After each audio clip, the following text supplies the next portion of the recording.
summer night in Boston. The Red Sox have returned to Fenway, riding a 6-game winning streak and churning toward the All-Star break here on Vermonte, with the Texas Rangers in town for the first of 3.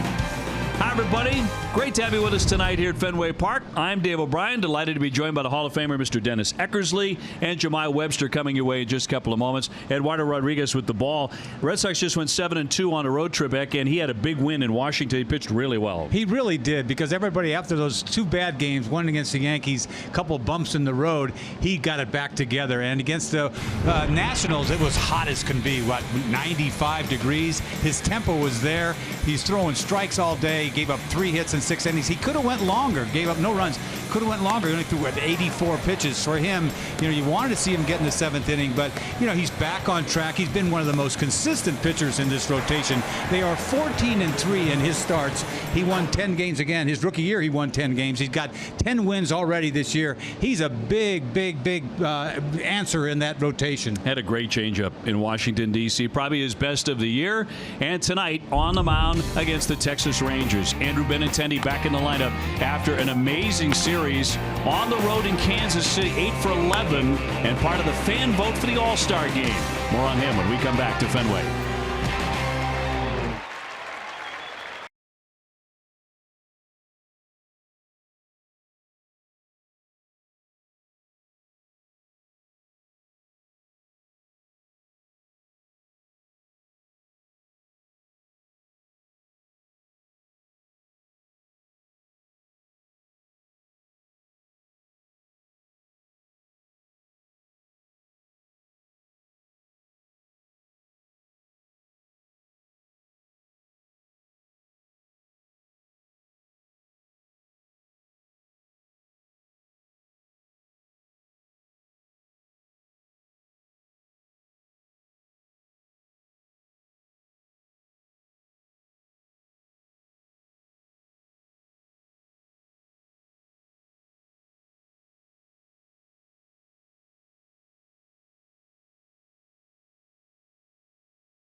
Lexus and the Lexus Strikes Out Hunger program.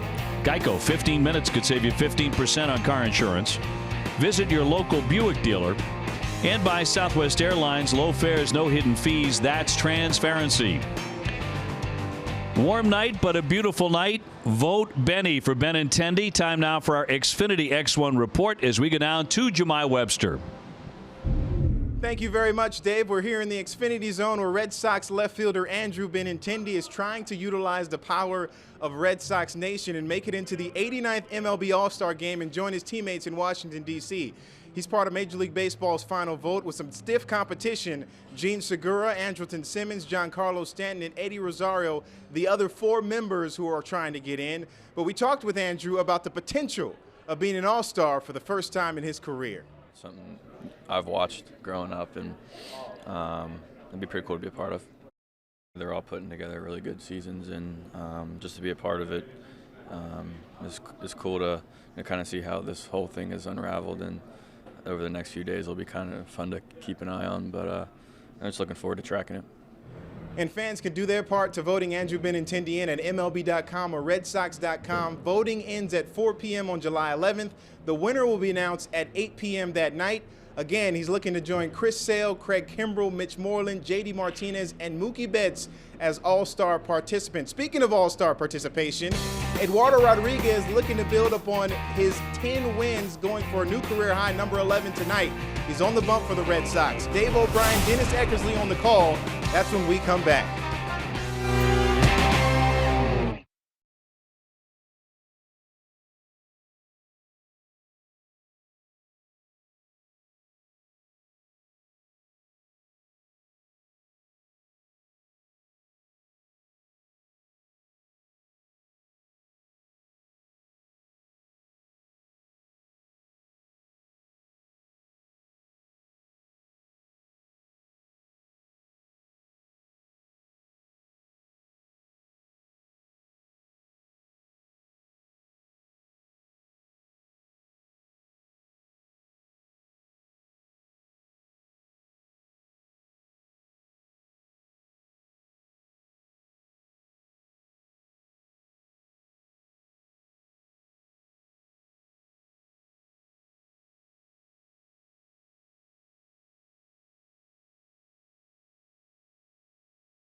On the Red Sox, Digital Federal Credit Union. What can DCU save you? Sullivan Tire and Complete Auto Service. Your local New England Ford dealers. William Ravis Real Estate, the official realtor of the Boston Red Sox. And by Toyota's official website for deals, buyatoyota.com. Dennis Eckersley, Dave O'Brien with you here. A glorious night for baseball. Great summer night here in New England. Red Sox taking on the Texas Rangers. And they met earlier this season back in May, and Red Sox actually lost the first game of that series and then won the next 3. Well, that's pretty much what the Red Sox have done all year, but they've done everything. We talked about what the record is, the first game of the series, the last game of the series. It's all good. You know, the Rangers are kind of scuffling last place this year. At one point, they were 17 games under, so they're only, 11 games under now, so they've played better, I guess. Eduardo Rodriguez with the baseball tonight, trying to put the Red Sox 63-29. At the moment, a 2.5 game lead over the Yankees, actually, because the Yankees just dropped game 1 of a doubleheader against the Baltimore Orioles at Camden Yards. Well, that's shocking, really. And Baltimore wins anytime.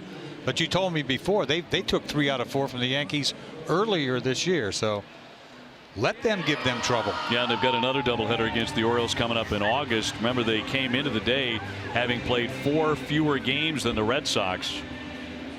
Record of 58-29 for New York, and again they're 2.5 games back. And tonight, Red Sox taking on the Texas Rangers, who just went 2-2 in Detroit to start a 10-game road trip. They are 40-51. They're in last place in the West, already 20.5 behind the Houston Astros. So the left-hander 10-3. ERA at 3.84, leading the Red Sox onto the diamond after a highly successful road trip. It's on him go 7-2. Time of the Rangers lineup that Eduardo will take on tonight, brought to you by your local Nissan dealer. Delino DeShields is in center field and leading things off. He'll be followed by Elvis Andrus at shortstop. Nomar Mazara with 15 home runs in right. Adrian Beltre, the designated hitter. He still plays his share of third base as well. Rougned Odor is at second. Jurickson Profar at first base. Isaiah Kiner-Falefa is at third. Robinson Chirinos does the catching, and Ryan Rua is in left field. Number 9 hitter. Red Sox starter, presented by New England Audi dealers. Rodriguez looking to become the Red Sox second 11-game winner a day after Rick Porcello got there. Yeah, the Red Sox defense is brought to you by Southwest Airlines. They've made 45 errors in 91 games. Around the infield, Rafael Devers at third, Xander Bogaerts at short, Eduardo Nunez at second, and Mitch Moreland at first. Out in the outfield, Benintendi in left. Mookie Betts moves over to center field. J.D. Martinez, in right field behind the plate. Santillon catching Eduardo Rodriguez. The umpires tonight brought to you by Toyota's website for deals, buyatoyota.com. Todd Tichenor has the plate. Alan Porter at first. Marvin Hudson at second. Bill Miller makes the decisions at third base. We're available. This telecast can be heard in Spanish by selecting the SAB button on your television remote. SAP presented by Toyota. Visit compra2toyota.com to see Toyota deals not seen on TV. Man, the weather just delightful. Right now 86 degrees, sunny skies. And we are set for game number 1. Red Sox 14-3 when Rodriguez is on the mound and makes a start here in 2018. Got to be heads up for a bunt here. We heard coming in, these guys like to bunt. DeShields in particular. Hitting just .222. 0 for his last 11.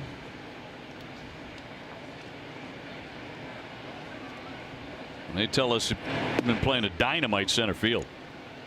Yeah, I never thought of him as being a great outfielder, but he's saved them a ton of runs this year. Doesn't throw the ball that well, but he can go get it.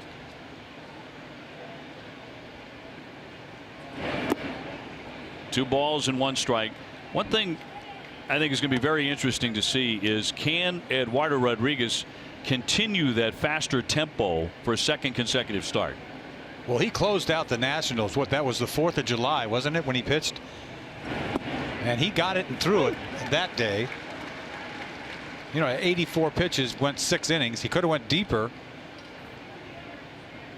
He had a devastating changeup. He's got one of the best changeups in the game. Trying to take out DeShields right away with a 2-2 and too high. Texas 13th in the American League in batting average. They're in the middle of the pack in scoring and in home runs. They like to punch out, but they'll walk too.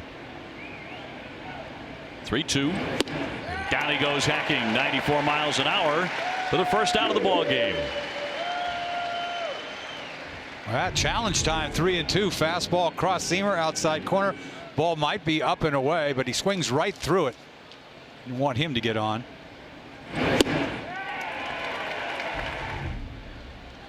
One out for Elvis Andrus, the shortstop, 256, couple of home runs.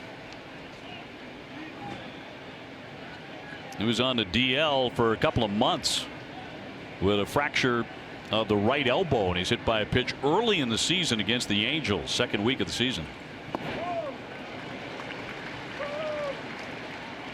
He's got to find the T for Texas on that hat. He is another very free swinger in a lineup filled with them. Mazzara on deck. Offensively in the American League, only the White Sox have struck out more often than Bannister's Rangers. Just off the outside, according to Titchener. Andrus had a big year for them last year offensively. Not that it came out of nowhere, but I never thought of him as being a really serious offensive player. But he had a good year last year. They've missed him when he's on the DL this year. Swung on and missed. That one ate him up. A cutter in. And you notice the velocity early on the fastball is 94-95. When you make a guy look like that on a swing, you know you've got some nasty stuff.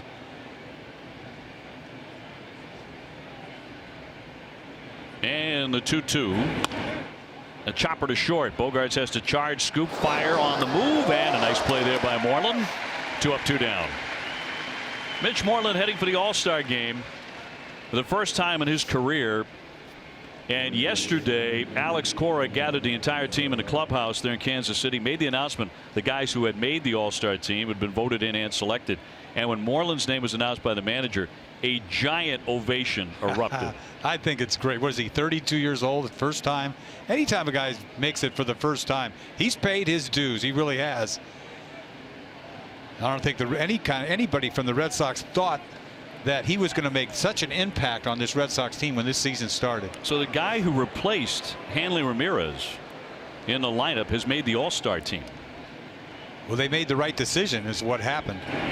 And he was swinging the bat so well when they made the decision to get rid of Hanley.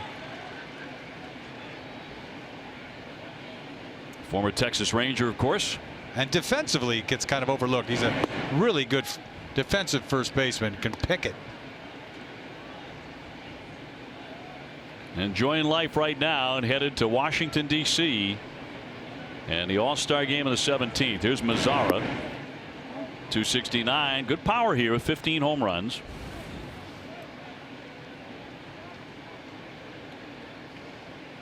No score here in the top of the first inning.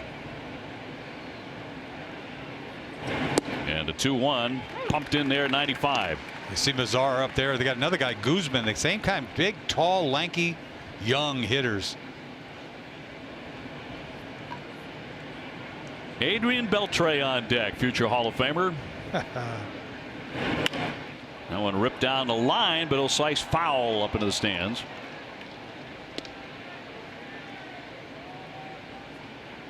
Shin-Soo Choo not playing tonight, but he is their all-star.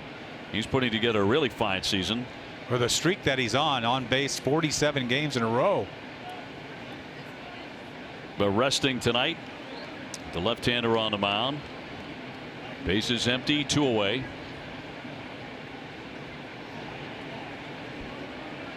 And the 2-2 could not get him to offer.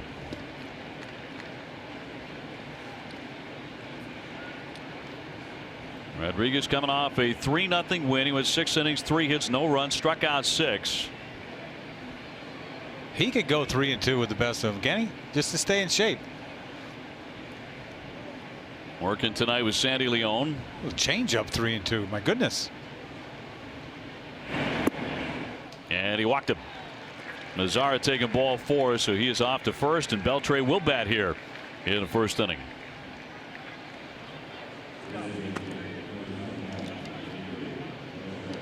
Member of the Red Sox, however, briefly in the 2010 season, his lone season wearing the Red Sox uniform, but now with 3,110 hits. He is tied for 20th all time with Dave Winfield. Next man up to conquer is A-Rod. He's 5 hits away from him on the all-time list. He gets in front, strike 1. And he had that pillow gear, right, with us in 2010. And that's where I got to see, you know, to make a true believer out of me. This guy is a stud. Every day, he's impressive. He's a Hall of Famer, without a doubt. I could not agree more. Hitting .295 with 4 home runs. He has hit 466 in his career. He is 2 behind Chipper Jones on the all-time list.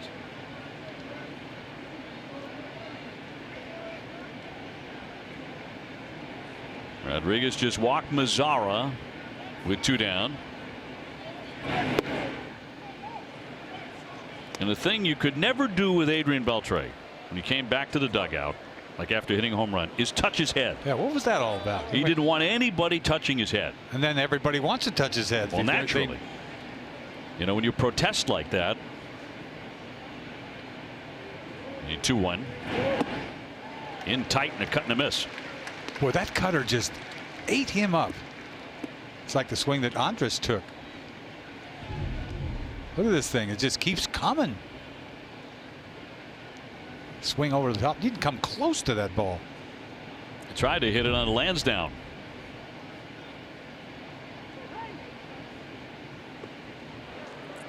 So it was Victor Martinez when he was with the Red Sox that year too. He used to be the guy who would always go out of his way to touch Beltre's head. And drove him nuts. And a line shot in the right field coming on. Martinez, he'll make the catch. Running straight on to put him away. Side retired, 1 man left. Red Sox coming up for the first time tonight.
Buy Toyota's website for deals. BuyAToyota.com.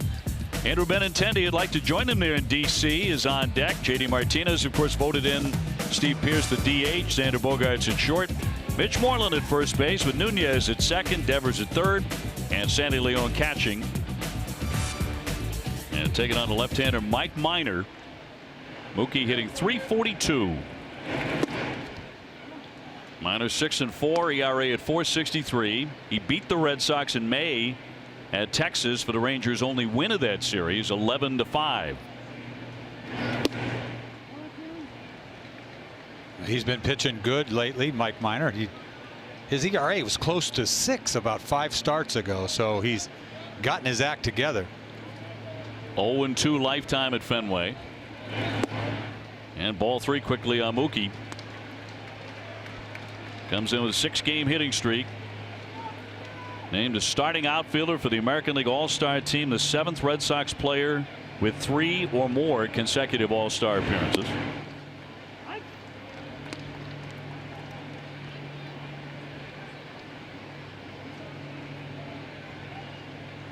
Here's the crew so far going to the All-Star game. Here's the 3-1.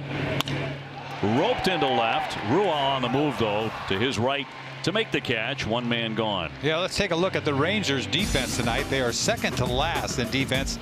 68 errors in 91 games. Around the infield, Kiner Felipa at third. Andrus at second. At second. Andrus at short. Profar at first. Out in the outfield, left field, Ryan Rua in left. Delano DeShields in center. Nomar Mazara in left behind the plate. Robinson Chirinos catching Mike Minor. Well, here's Benintendi, 293, 14 home runs. He's driven in 55.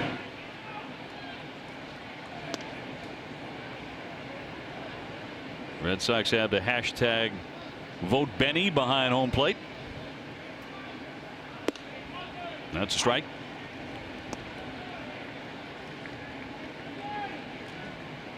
Outstanding series in Kansas City, 8 for 11. And at one point reached in 10 consecutive plate appearances. Yeah, he walked 4 times in a row. He really knows the strike zone. Leads the team with walks with 48. Lefties 1-2.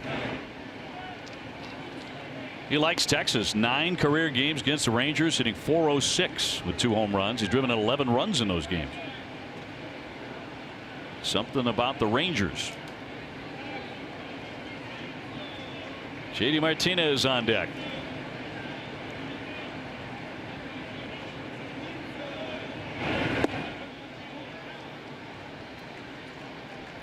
That's his put away pitch, that slider. He'll throw it to the left-hander out there. Right-handers down and in.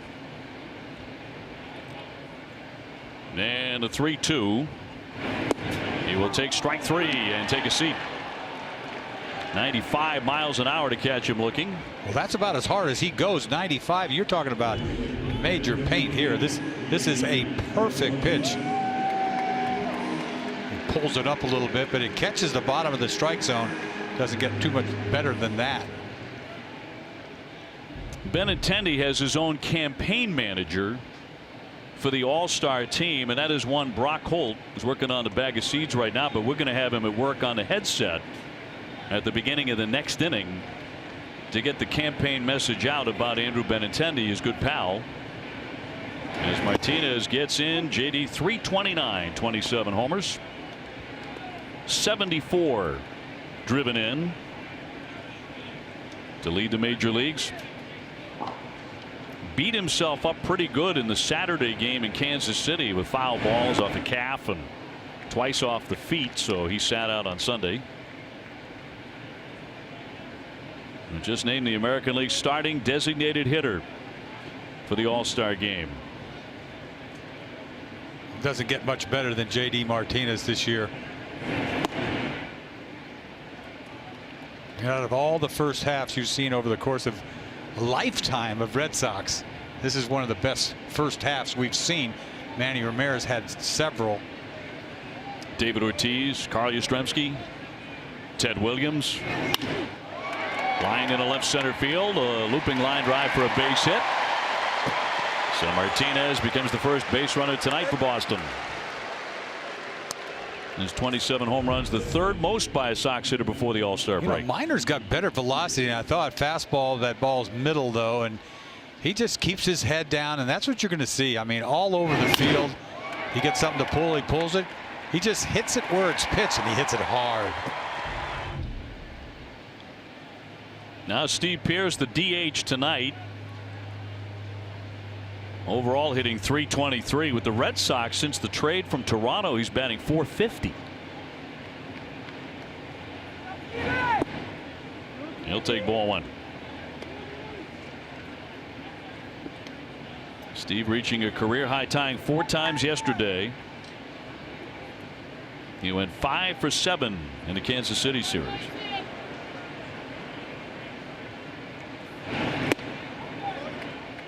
Tuno. You know, you pick up a guy like this, Pearce, and he goes right in the middle of your lineup. I mean, it's unbelievable. He says, "Oh, I think we'll pick up Steve Pearce, and he'll hit 3rd or 4th," and he's really just been perfect.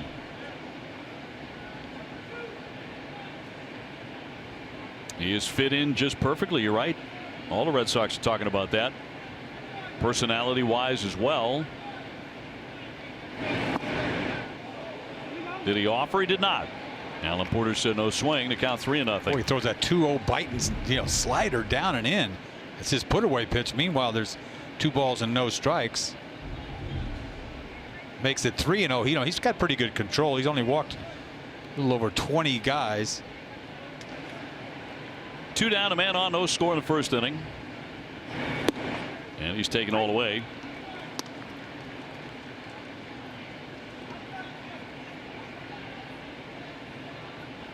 Red Sox have rather abused the Texas Rangers. They've won 9 of their last 11 against Texas.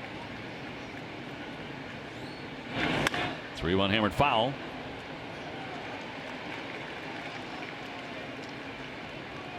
Red Sox are home right up against the All-Star break, which begins after Sunday's game against Toronto. They'll open the second half on the road. When the second half begins, there will be only 64 games left on the schedule. It means the Red Sox will have played 98 games already. And the 3-2. I tell you, you're playing so well, they expect to win, to say the least. You lose that tough game, not a tough game, got beat up in Yankee Stadium on Sunday. They go to Washington, take 3, and in Kansas City, you kind of figured they're going to have a good chance to sweep that series. That is a brutal team, Kansas City, but you'll take what you get. I mean, you could lose to a team like that easily, too. Payoff pitch. High deep drive. Smoke. That one headed for the corner. Gone. Up into the monster seats. Pearce strikes. Boy, every day you see this guy, it looks like a better and better pickup, and the Red Sox grab the early lead 2-0. I told you, this guy's been perfect. First home run with the Red Sox, gets a 95-mile-an-hour fastball and loses it. Saw a couple of them in that at bat, but nicely done. Ball inner half, and he's on it. He's made his presence known early on in his Red Sox career. His first home run, he leaves the yard 2-0. It's his first home run with the Red Sox. You're right. With that one, Speedway donates $500 to Boston Children's Hospital. And through the end of August, you can use your Speedy Rewards card when you purchase 3 cooler beverages and receive 1,000 bonus points. Cool indeed. 5 home runs now for him on the year. Missed a bunch of time in May and June with an oblique strain. He's perfectly healthy now. And finding the monster seats for the first time. I mean, everything is just going swimmingly for the Red Sox, isn't it? I mean, this is ridiculous. And you could say that again. As Bogarts lifts that one, a line shot. Rua backing up onto the warning track. He's got it to retire the side, but the Red Sox grab an early lead as Pearce torches one to the monster seats. 2-0 at the end of 1.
p.m. Andrew Benintendi is in the running. Make your final vote selection for Benintendi at redsox.com/vote. Catch all the excitement of the 89th Major League Baseball All-Star Game presented by MasterCard. July 17th live on Fox and ESPN Radio. Brock Holt has been there. He's done that. And right now he is the official campaign manager for Andrew Benintendi. Brock, thanks for being with us. Give the people the message on why Andrew Benintendi.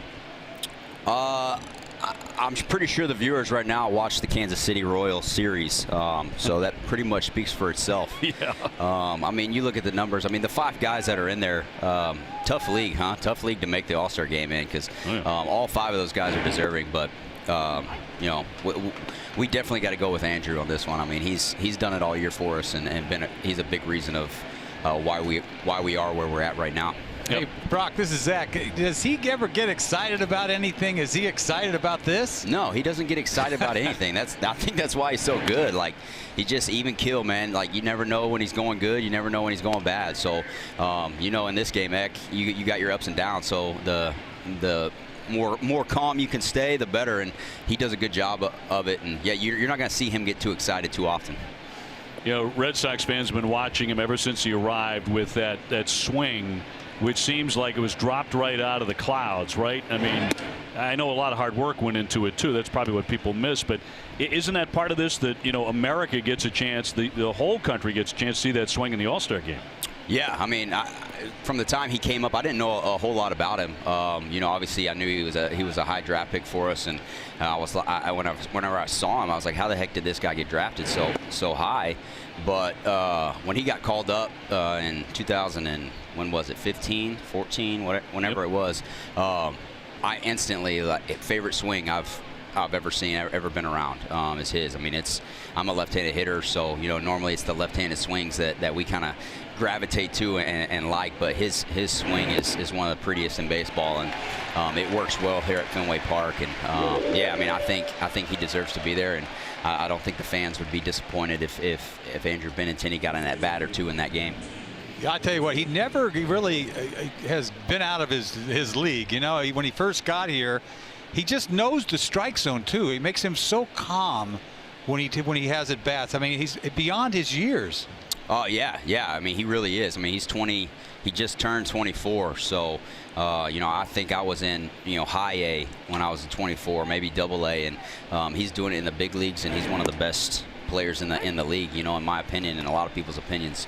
But you're right. His you know, he's got a good plate discipline. He knows the strike zone, and he got a tough kind of call on him there in the first inning. Thought I was a little down, but I mean, he walked 4 times the other night, got on base in 12 straight plate appearances. So he knows the strike zone. He knows what to swing at, and he normally hits it whenever it's there. Profile the bat with 1 down as we chat with Brock Holt, having an outstanding year himself, hitting .296. You guys have a great relationship. You guys have almost a brotherly relationship. Where did that start? It just started from the time he kind of came up. I remember when I got called up with the Pirates, just kind of being nervous about being in the big leagues and your first time up and not really knowing what's going on, you know, what time the buses were, what to wear, what not to wear. So I kind of told him, you know, hey, if you need anything, here's my number, call me, text me, ask me anything you want. Nothing's a stupid question. You know, so I kind of helped him out that way, and, you know, we kind of hit it off from the beginning, and you know, we sit next to each other on the plane, and you know, we go to breakfast. Me, him, and Mitch go to breakfast on the road a lot. So you know, we've kind of hit off from the beginning. It's gone from there, and then obviously the social media thing and the Flow Bros when we grew our hair out, that kind of had something to do with it too. But he's a good kid, good baseball player, and we're lucky he's in a Boston Red Sox uniform. Who decided to cut the flow off?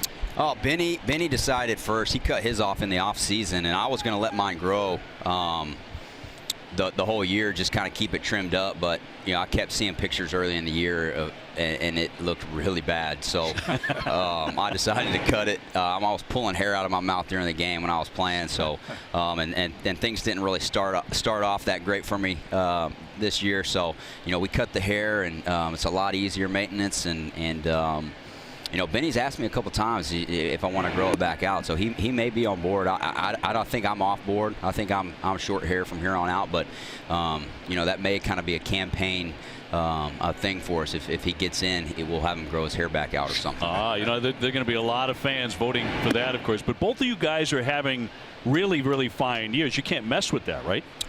No, I mean, I think there's superstitions in baseball, and you know, that can be one of them. But I don't think anything's going to mess with Benny. You know, question earlier on in this interview, he doesn't get too excited or you know, disappointed about anything. So I think hair or no hair, he's going to be a good baseball player.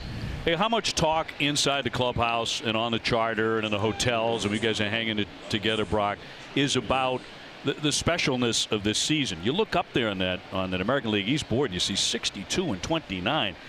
It's amazing how well this club has played top to bottom for such a long period of time here, and not even at the All-Star break yet. No, I mean, it's been a lot of fun. I mean, this is probably the most fun I've had playing baseball in a long, long time. This group of guys is pretty special, pretty talented.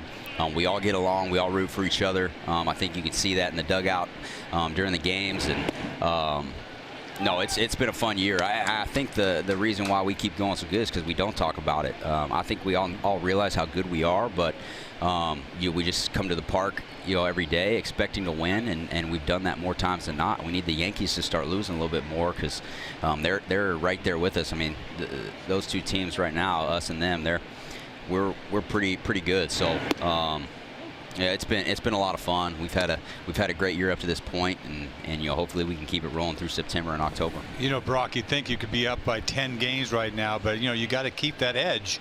And that edge with the Yankees just breathing down your neck.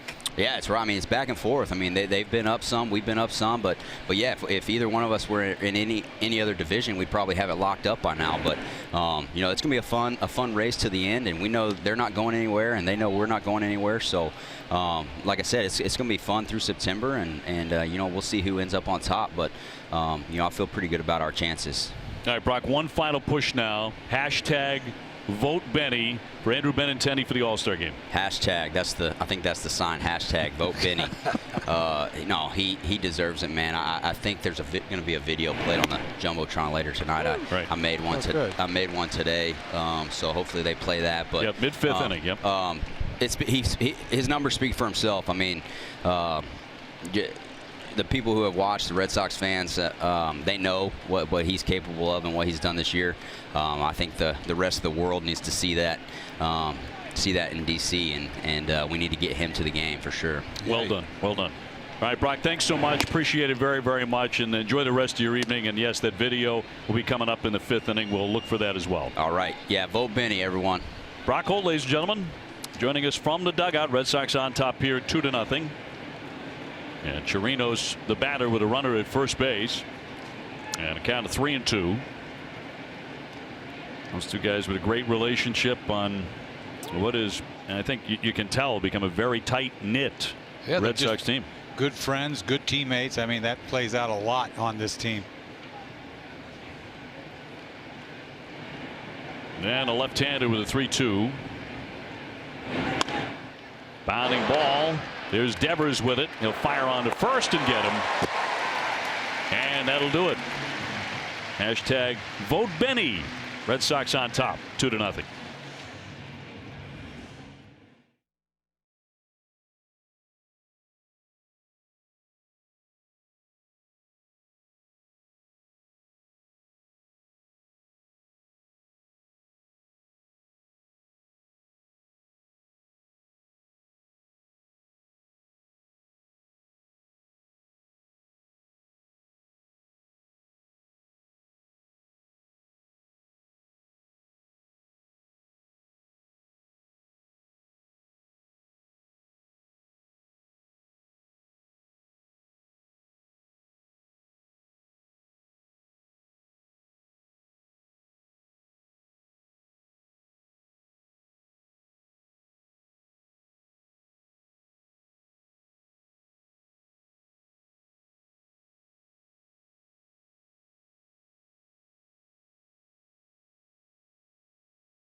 Sox games and concerts at Fenway. The prices and service better than you can imagine. Go to aceticket.com right now.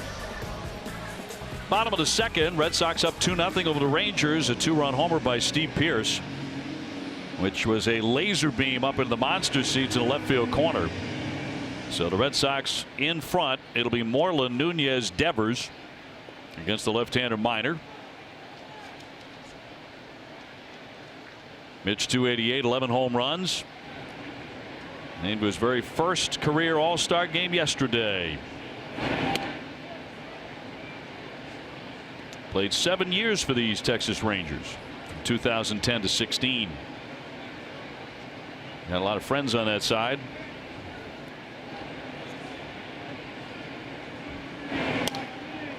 One and one.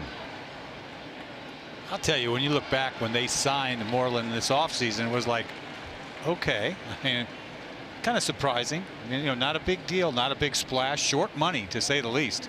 What a deal that was. So suddenly you look at the Red Sox here with a week to go before the All-Star break. As that one is hit to the right side, Odor will field and throw. One man gone, and you're saying, well, you know, Mitch Moreland, heck of a signing. Steve Pearce, heck of a pickup. Yeah. And what about JD Martinez? I mean, some are calling it the greatest free agent signing ever. And it didn't cost you $200 million. That's what they thought the price tag was. Now, he may opt out in another year. Who knows? Because he may be underpaid the way he's swinging the bat right now. Nunez next, 259 with 6 home runs for Eduardo and a 4-game hitting streak.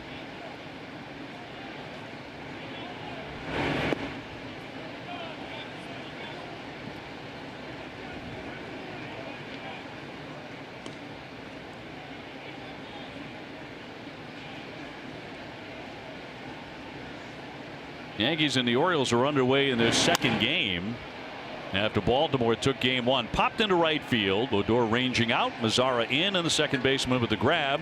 Let's toss it down to Jemai. Thank you very much, Dave. Well, the Red Sox dealt a heavy blow today as Alex Cora told us that Christian Vasquez will be gone for the next 6 to 8 weeks after fracturing a bone in his pinky. He's scheduled to have surgery tomorrow. The injury happened in the Kansas City series when he was sliding into second base wearing one of those oven mitts, no less. That piece of equipment is meant to usually protect from these type of injuries, but the Red Sox will now have to move on without him. Cora says they're comfortable with Sandy Leon and Blake Swihart. Leon's done 36 starts at catcher of the 91 games that the Red Sox have. Swihart's done 1, but Cora says they'll have to protect Sandy, keep him fresh. Swihart was scheduled to catch this game, but when he looked at the schedule, he knew that it'd be best to hold him out. Blake will catch tomorrow for the Red Sox. All right, Jemai, thank you very much. A tough blow, obviously, for Christian Vasquez and for the Red Sox in terms of catching depth. Didn't look that bad initially. No, but once again, that belly flop, nothing good comes out of that, you know? And he's got that oven muffin, whatever it is, that hand thing. That didn't help. It's supposed to. I know, but it didn't. The whole point. The biggest thing is the Red Sox are really fortunate they have Swihart. Really. I mean, here's a guy that they just kept because they just didn't know what to do with him. And now, you know, it takes 100 games into the season, and all of a sudden he's valuable again. That's how it works, though. Yeah, you never have enough. But he's going to get a chance to catch. I mean, you know, a couple times a week. He's been swinging a better bat to lately. Blake Swihart was 2 for 2 in the Kansas City series. Devers hitting 246. He's homered 14 times. If anything, Swihart has tried to overdo it. Every at bat, he's probably been grinding. You know, he needs to know that he's going to be out there, relax a little bit, because that's where the talent is. He's a good hitter. And a very good athlete. Yeah, we'll see how good he can catch because he hasn't done it in a while. Sox up 2-0 in the second, and a 1-2, and he got him on a swing and a miss. It's a 1-2-3 inning here in the second.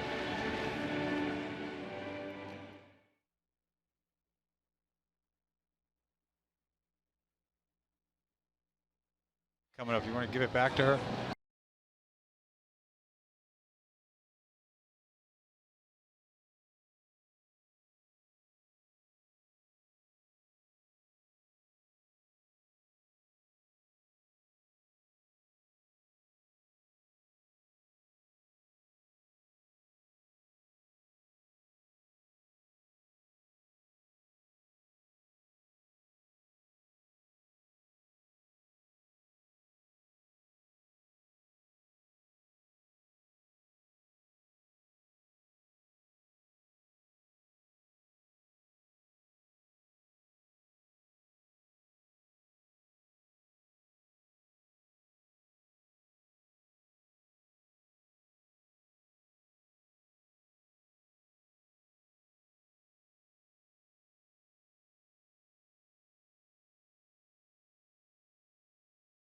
Becca Sawwasser, the Red Sox Foundation Executive Director, and Sarah Launderville, the Vermont Center for Independent Executive Director, joining us here inside the booth, talking about the Impact Award and what a great event and a great moment that is for Sarah.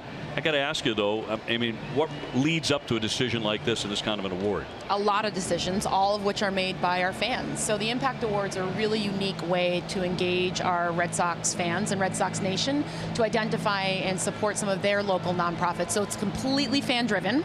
And so Sarah here is the Executive Director of the Vermont Center for Independent Living, which won the Impact Award. So she basically received the most votes from fans in New England for her nonprofit. And so it's a really unique way that we can have our fans part of the decision-making process for us. And this year specifically, we're awarding nonprofits that are focused on social justice, inclusivity, and diversity. And so her nonprofit really does that. And so we're so excited for you. Congratulations. Thank you so much. Tell us a little bit about your nonprofit and what's led to that success. Sure. We're the Vermont Center for Independent Living. We've been in business since 1979, and we're people with disabilities working together for dignity, independence, and civil rights. We have tons of programs around supports like ramps and bathroom modifications and Meals on Wheels programs. And what's sort of unique about us is we're all people with disabilities, and we're working in community with people with disabilities in Vermont. And a couple of tips for how society can be a little more inclusive on a lot of the items you just mentioned. Yeah, there's lots of different ways. I think of, even coming in here today, like the parking spaces, one of those things that people always wonder, how come there's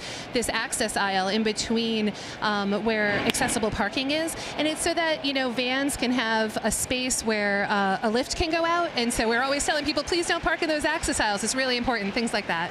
Congratulations. Thanks so much for joining us, Sarah. Thank you. Becca, always great to see you. You as well. Thank you so much. Congrats again on the Impact Award. Thank you so much. You're very welcome. Appreciate it. Great to see you both here on a beautiful night at Fenway Park. Yes. One man out. Sarah came equipped with the Red Sox cap. Very well done. Oh, thank you. Rua flying out one away for the Shields. Red Sox leading it here 2-0. The Shields struck out in the first, and he'll foul that one away for a strike. So a little bit of run support early on here for Eduardo Rodriguez. Here's the pregame check for the Impact Awards. So important for the Red Sox Foundation. That was for $10,000. Andrus on deck.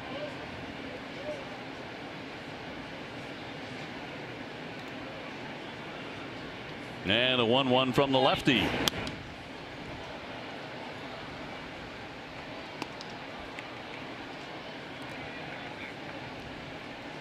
Red Sox taking on the Rangers for 3, followed by Toronto for 4.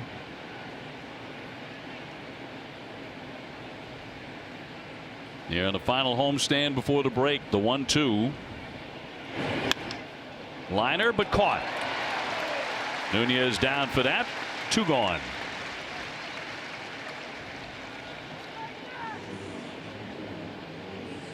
Elvis Andrus will be next. He's 0 for 1. Well, last month, the Whitman-Hanson Regional High School 1968 class had their 50th reunion. Committee did a wonderful job. The spirit was just off the charts, just terrific. And so many were reminiscing about the past. Terrific event last month. Congratulations to everyone involved. The Whitman-Hanson Regional High School 50th class reunion. Bases empty, 2 down, and in for a strike.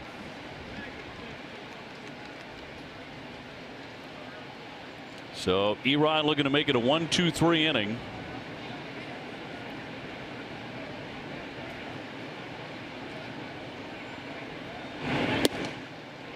Good giddy up on a heater there, 95. It just seems so effortless when he throws the ball. It really does. It's like he could throw all day. Doesn't he? Never seems to hump up. And this ball was brought. This thing is brought 95 with some hump. Well, he has struck out 3 so far. Nunez to scoop and fire, and that's a fast inning for the left-hander. They go in order.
In July, when you make a donation of gently used professional clothing at any Men's Warehouse, you can help unemployed men and women look their best as they re-enter the workforce. Learn more at mwsuitdrive.com.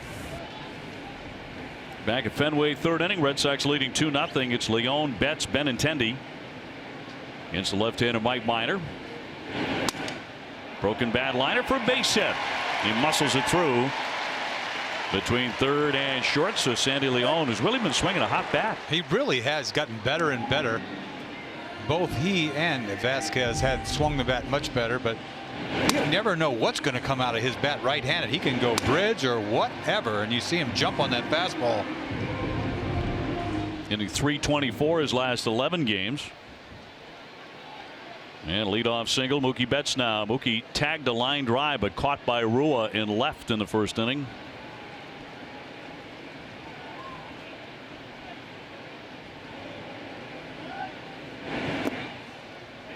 That one squirts away. Sandy Leone flirted with it, but back to first base. No chance he could advance. He thought better of it about halfway out there. Secondary lead. He hasn't got much of a lead to begin with. You see him. He doesn't know. Better off. Play it safe. I think if you could set that move to audio, it's exactly what you did. I don't think so. High fly ball. That one really deep but really foul into the Coca-Cola section. It's hard to stay back right there. He's all over it, just a little too quick. That changeup, he was ready. Came in leading the majors in batting average at .342 and in slugging .673.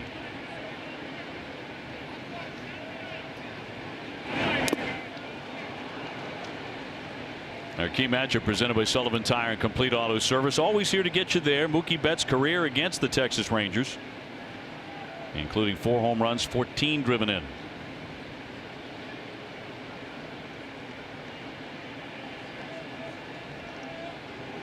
Back-to-back changeups he just saw. He tries to throw that down and in breaking ball.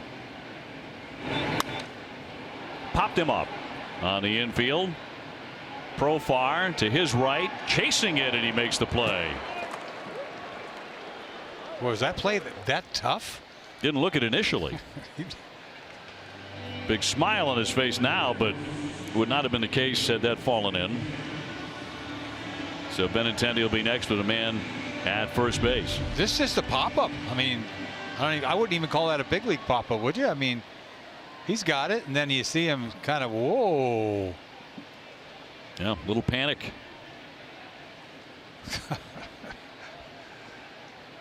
Said it came back. Benintendi struck out looking in the first inning. Brock Holt, who is the perfect campaign manager, said, I think it was a little low. He's defending his guy. I know, isn't it? It's something, man. He's deep in him with him in every at bat he takes. Well, he's that with a lot of guys, and you see him celebrate when JD Martinez hits the home run. Now he's got to do it every time. Yeah, he does. I mean, he's hopefully does it 25 more times. Well, Brock said the other day, said, you know, between us, we've got 28. So it's become the ritual. Big swing, 2-1. Benintendi with a season high 4 hits yesterday after reaching base 6 times on Saturday. A lot of very patient at bats over the weekend in Kansas City.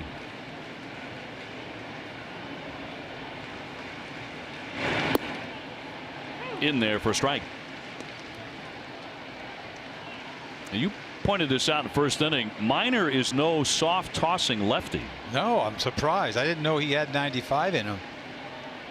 Yeah, I kept talking about he's got a good changeup and that down and in breaking ball, but that gas isn't so bad, especially when he dots it.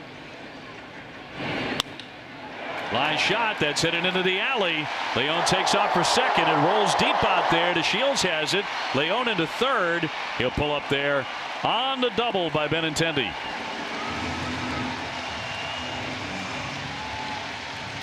So more votes coming Benintendi's way for the All-Star team, and that'll send up JD Martinez. Well, he just saw 2 fastballs. One he swung and missed, and then he throws a rolling breaking ball that he is all over. So quiet, gets to it, beautiful swing. What new? Ball's in the gap. You're trying to make it all the way because Sandy can't run very well, and you know he's not going to score, especially if the Shields gets it in. But his pal's loving it. A little double there for his flow bro. Well, he's not that excited. JD Martinez now base hit first inning, leaving him at 331, 27 home runs. And a couple of ducks on the pond here. Flared into center field. DeShields approaching that. Long run in, and he'll pull up and make the play. And Leon bluffs, but he's not going to try and score. So Martinez going early in the count, flies out to center, and now it'll be up to Pierce. Well, I know he had the momentum coming in to Shields, but he doesn't throw the ball very well at all. Very mediocre arm at best, but only because Sandy's at third base, they don't attempt it right there.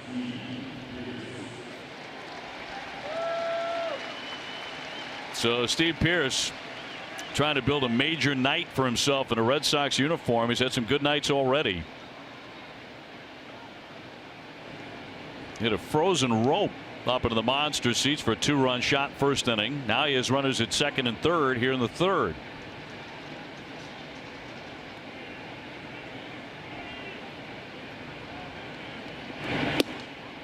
In there for strike one. Well, he wish he had done this last time outside corner because he left that 95 inner half, and you see what Pierce cleaned it out. 2-run bomb first as a Red Sox.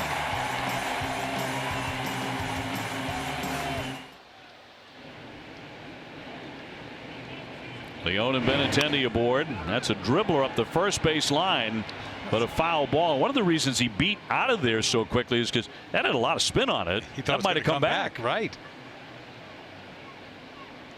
All sorts of English on that one. 0-2. Watch this end of the bat. I mean, that ball is spinning. He gets a good look at it. Why do they say English? You know, any idea? That's weird. I'd have to research that. Yeah. I know I use it all the time. A lot of English on it.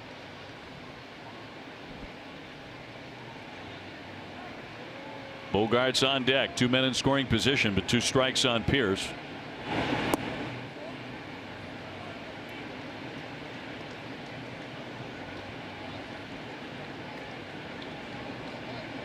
Sandy Leon with a base hit to reach. Benintendi with a double. And the Sox trying to capitalize against Minor. And a chopper on the infield. Anderson will handle that. And in plenty of time to get him. So the Red Sox will strand runners at second and third.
DCU. TC and Steve will have a preview of Game 2 of this series. DCU, Digital Federal Credit Union. What can DCU save you? To the fourth inning, Sox in front 2-0. In the first of the 3-game series, Mazzara took ball 4 in the first inning. He'll be followed by Beltre and then Odor. So it's the heart of the order now for the Rangers against Rodriguez. Mazzara, one of the many who will swing for the fences here for Texas. Even though they're in the middle of the pack scoring wise and home run wise in the American League.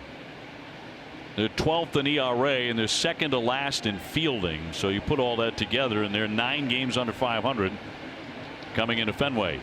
I mean, their defense, offensively they're okay. Defensively, pitching wise, they're not. And they're in the basement, fouled off himself for a strike. They dug themselves a hole at the beginning of the season. They did a couple of years ago and they came out of it and they ended up in the playoffs. The first time they went into the playoffs, they lost both times to the Toronto Blue Jays. And those were raucous series, weren't they? There was a lot of bad blood. Oh, did not get the call on that one to count 2-2. This looks like a cutter. I thought it caught the plate, maybe a little low. Mazzara comes in scuffling, 2 for his last 22.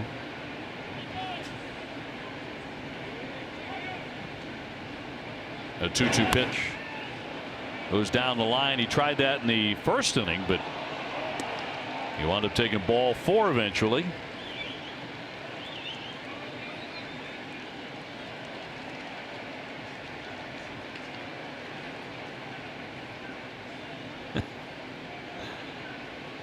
Beautiful night here at the ballpark. Great big crowd for Game 1 on this Monday night.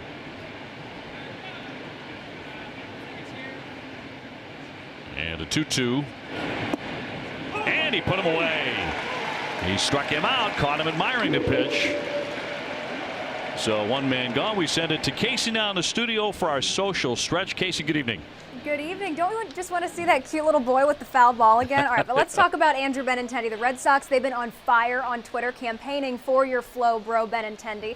You can make him the final player of the AL roster via the All-Star Game final vote. Yankee Giancarlo Stanton also a candidate. Do you remember LeBron James' frustration with J.R. Smith attempting to waste time at the end of regulation, Game 1 of the finals? There's your comparison there, and it's no comparison, guys. Casey, thank you very much. So it's hashtag Vote Benny for Andrew Benintendi. 1 man away for Beltre, who has line to right 0 for 1. It's just a matter of whether who's New York going to stick up for Stanton or the Red Sox going to come out for Benny.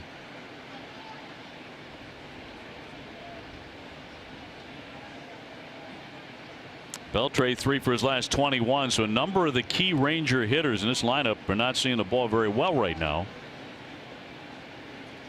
So in that respect, the Red Sox may be getting them at a very good time. And 2-2 on Beltre.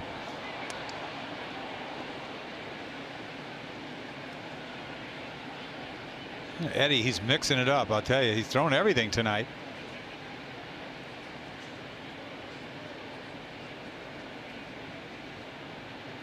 Rougned Odor is on deck. And a line drive to right field. Beltre with another hit. Number 3,111. That's what you don't see very much of nowadays. 2-strike hitting, line drive to right field. That's how you get 3,000 hits. Not that bad a pitch, really. Down and away.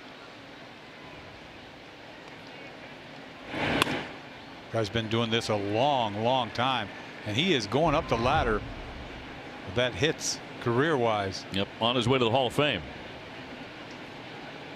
The season that he's having, it doesn't look like it's going to end anytime real soon. Sitting up around 300. Talking about trading him, right? Yeah, that's come up because of his value. Odor 0 for 1, caught looking. He struck out in second inning. You know, Beltre was the guy that about 6 or 7 weeks ago Alex Cora used when he went to Rafael Devers and said, look, you know how good he is, right? You know he's won a lot of Gold Gloves. You know he's a great third baseman. He's heading for Cooperstown.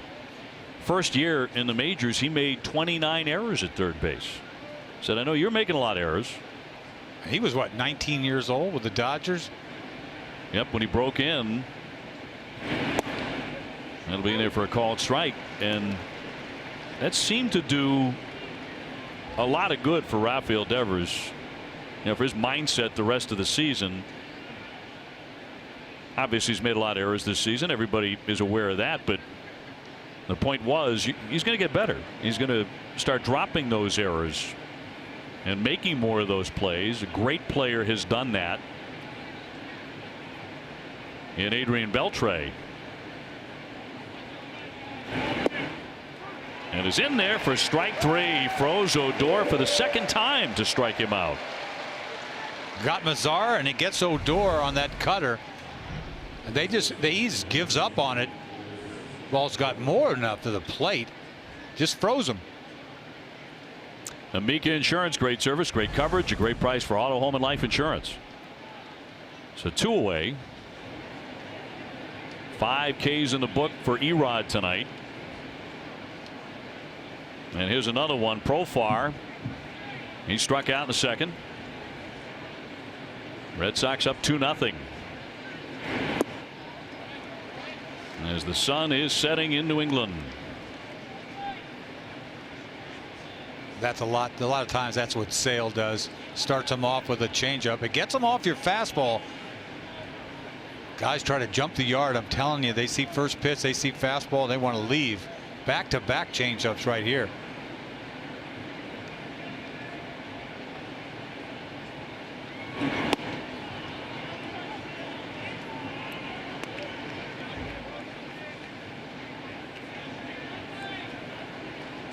The 2 hottest teams in baseball right now are the Red Sox and the Houston Astros.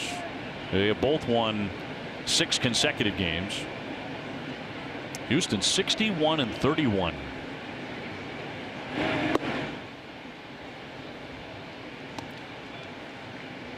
Well, Seattle's going to have a tough time catching them. I'll tell you who's playing well is the A's.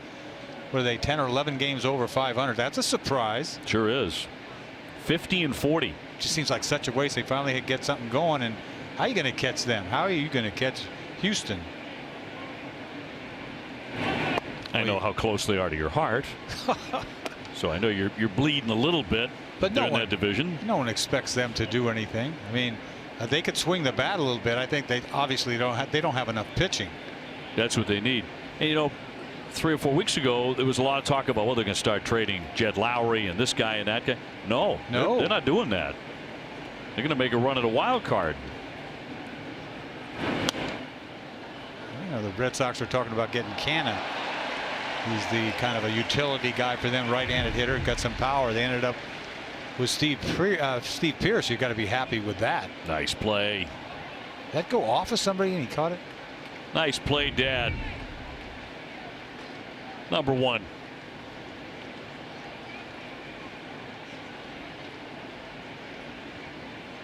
Here comes the 3-2 on the way to Jurickson Profar. Rodriguez trying to strike him out for the second consecutive at bat. And instead of base hit, rolled into right field. Martinez will charge that into second. Beltre. Throw comes back in. So runners will be on at first and second with 2 away. In trouble now for Rodriguez. Connor Falefa will be next. Once again, fastball down and away. Gets middle of the plate. You see a lot of guys try to hit the ball the other way. That hole is just staring him in the face. Beltre's going nowhere. Better not.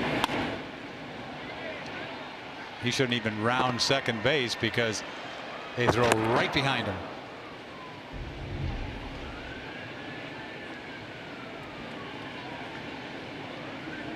So now the Texas third baseman who walked first time up, he swings away and knocks it foul. Native of Honolulu, Hawaii. See where Shane Victorino, who's also a native of Hawaii from Maui, he retired finally. Right, finally. Been out of baseball a couple of years. I guess you have to pick your spot. He had some impact on the Red Sox in 2013, didn't he? You got to pick a slow news day, huh? You can say, "Hey, guess what? Hey, you guys, remember me?" Been a couple of years. I'm gonna, but you know what I mean? I'm done. I mean, really. That was great to see him actually the other day. He's keeping in great shape. I can't imagine him not being in good shape. He never stops moving. He can chirp too. Used to watch him practice in right field. You know, take fly balls and ground balls before the game and practice throwing, you know, into bases, into home plate, and not many guys do that. You know, when did he win the Gold Glove in right field with us that year? Yeah. Yes, he did. I mean, to me, that was like shocking. He earned it, though. Oh, sure he did, but shocking the fact that he moved from center to right into this ballpark, and he did the kind of job he did. And I always thought he had a good arm too, because he'd throw guys out. Very accurate. Very accurate. 0-2. Rodriguez looking for that strike to put away this hitter, Kiner Falefa. Line wickedly, but foul. He jumped all over that one.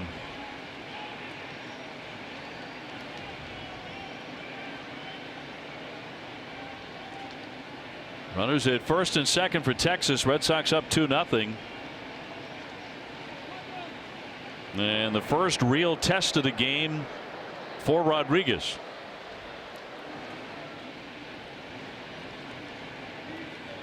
Oh, 2 again to the number 7 hitter.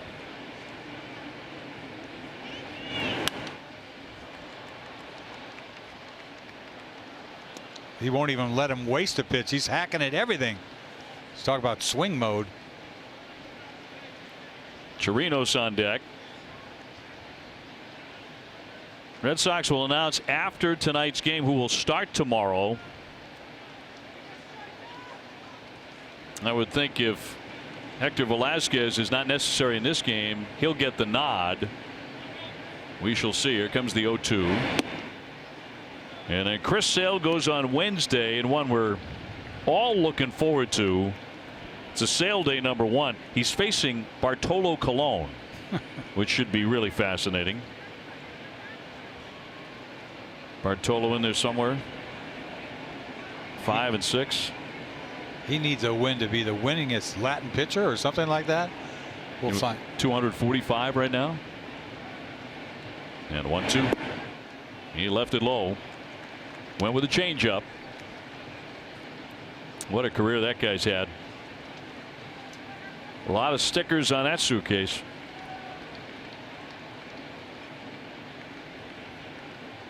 He might pitch till he's 50. I don't know, man. He's given up 22 home runs this year. He's given up some shots. Yeah. Runners lead at first and second, 2 down, and a 2-2. And a high pop up into left. He'll get out of the inning. Benintendi there. And he will make the catch to strand 2.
You think Mookie Betts when you think important hits for the Red Sox, but Xander's right up there with anybody on this team. Well, I agree.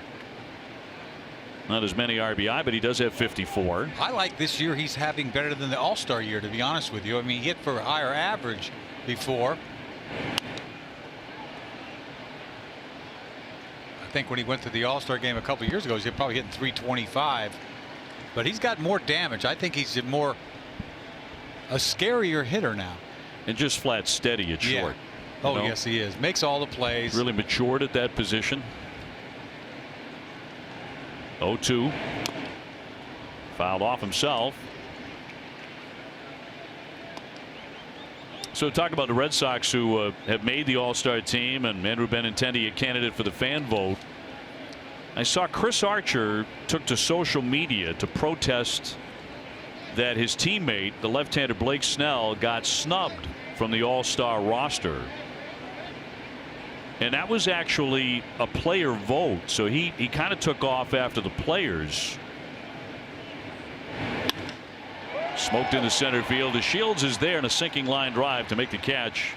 One man gone, but Archer said, I think he's right. He said this guy deserves to be in the All-Star game. Oh, there's no doubt. The problem is they vote so early, right? Weeks when was ago. Seattle. That was 3 weeks ago. It seems like forever ago. Like a month ago. And that's when they voted, which to me is too early. Too much can happen. Yeah. You know, in this day and age, they should wait till the last minute. You know, so they can, because somebody's going to get snubbed. You know, without a doubt, somebody always does. Well, he was. I mean, but he'll get in because Verlander probably won't pitch, and so there'll always be replacements. You would think. Yeah. But there is a chance he might not, as Moreland lifts a high fly down the left field line. Ruah giving chase to the corner, but that one a foul ball. And Snell leads the American League in ERA. He is #1 in home ERA at 0.87. He's got 12 wins. So Archer's correct, and he said, if the players didn't vote him in, they didn't do their due diligence. But I know what you mean. Verlander said, well, we vote too early. The players vote too early. They actually mail in their ballot. Oh, I know that's obviously too early, but it's a no-doubter. This guy is as good as it gets. We've seen it. Everybody's seen what he's done. Yep. This kid is more dominant. He used to be wild. He's not wild anymore. He's outstanding. He really is. And Tampa, to me, they're a big surprise, pitching-wise. They're one of the best pitching staffs there is. And this stuff about starting a reliever, I don't play that game, but I don't know if it's necessarily worked, but they've just been pitching well. I mean, they're overachieving to me. I don't think they're that good to begin with. Well, they're one game over 500. Right. They're a winning team right now. And at the moment, they have a 6-3 lead on Detroit in the third inning. Moreland's grounded to second. He's 0 for 1. As Snell in the top 10 in the American League in strikeouts. He's third in opponents' batting average, behind only Chris Sale and Justin Verlander. I mean, when you're in that class. I've watched the pitch. He's got a great change. Throws hard. 98. He doesn't even come inside very much. He lives away and just blows guys away. Chris Archer sticking up for his teammate and making quite a case. 2-2. I think probably this might change it. I don't know. Controversy over this particular pitcher, but it might change how the players vote. Maybe they should vote with just a couple of days to go, right, before the fan vote is announced, and vote on computer. Line drive, well hit to Shields back. He lunges for it. He's got it on the warning track.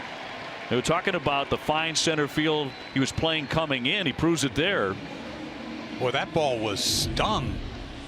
I mean, it was on a line, and he didn't move his head. He stayed right with it all the way. Stuck his glove up. Made it look fairly easy. Ball's hot coming out there. 2 gone.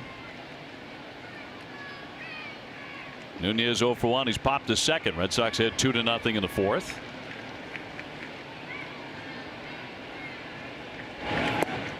I'll tell you what, making an all-star team is about obviously having a good first half, right? So you win 10 games in the first half, and then you're awful in the second half. It's happened. It happens. I know guys that just aren't good first half pitchers. Yeah. Because don't you want the guy to be down the stretch we come, right? You sure do in Boston. And come October. I never really finished all that well. I mean, especially when you throw a lot of innings. By the end of the season, man, you are hanging. Wait a minute. Now you won 20 games one year with the Red Sox. Yeah, but I didn't do that every year now. You know, and after you've had about 1,400, 1,600 innings, you turn into a pumpkin, man. You do. I mean, it's hard to keep it going. Pumpkin in October? Yeah, I wish somebody would have just said, Denny, just go 5, just go 6, and I might have lasted. I mean, I'm not complaining, but it's a different age. You could last better. You should be able to bring it. Like they talked about in spring training, making sure that Sale's going to be feeling good in September. Well, wasn't only in spring training with those guys and with Rick Porcello and all those guys. It was into April and May. Yeah, I mean, keeping those innings down. I guess it's a good idea. I mean, you need to give them blow right in August is what you need. These guys need an extra 2 or 3 days. 3-2. That one hammered down the line, slicing, and a foul ball. And they'll get a chance to do that after the All-Star break. Back to that. After the All-Star break, Remy had brought up wanting to separate Sale and Price. Right. Which makes a lot of sense. Really does. And I think they will do that. I really do. You do? Yeah. You think doesn't it make sense to you? To me, I think it's a great idea for a lot of different reasons. But will the Red Sox start talking about that? I mean, just think about it. It's glaring when you saw Sale pitch so great, like just ridiculous against them on that last Saturday, and then Price got lit up. I mean, after you face Sale, it's like anybody's easier than that. Coming off 99 to 100, yep, with that slider. 3-2, and essentially those are going to be the same lineups back to back against that guy. Right. Against the lefty. Now I don't know if that really played to, but it just makes sense. Why not split them up? What's the big deal? So who do you put between them? Anybody. you drop Rick Porcello between them? I would put a right-hander, obviously. Yeah. Stephen Wright comes back. Stephen Wright was beautiful. You can always stick him in the middle. It screws everybody up. 3-2 popped up, sky high in the center of the diamond. Andrus there, and we'll put it away, and the Red Sox will go 1-2-3 here in the 4th inning.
Prior to each game with matchup info, streaks, updated times, and more, visit NESN.com/schedule to import the schedule. Presented by Franklin Sports, the official batting club of the Boston Red Sox and Major League Baseball. Did we catch you in mid-sandwich there? Oh, yeah. How can you tell?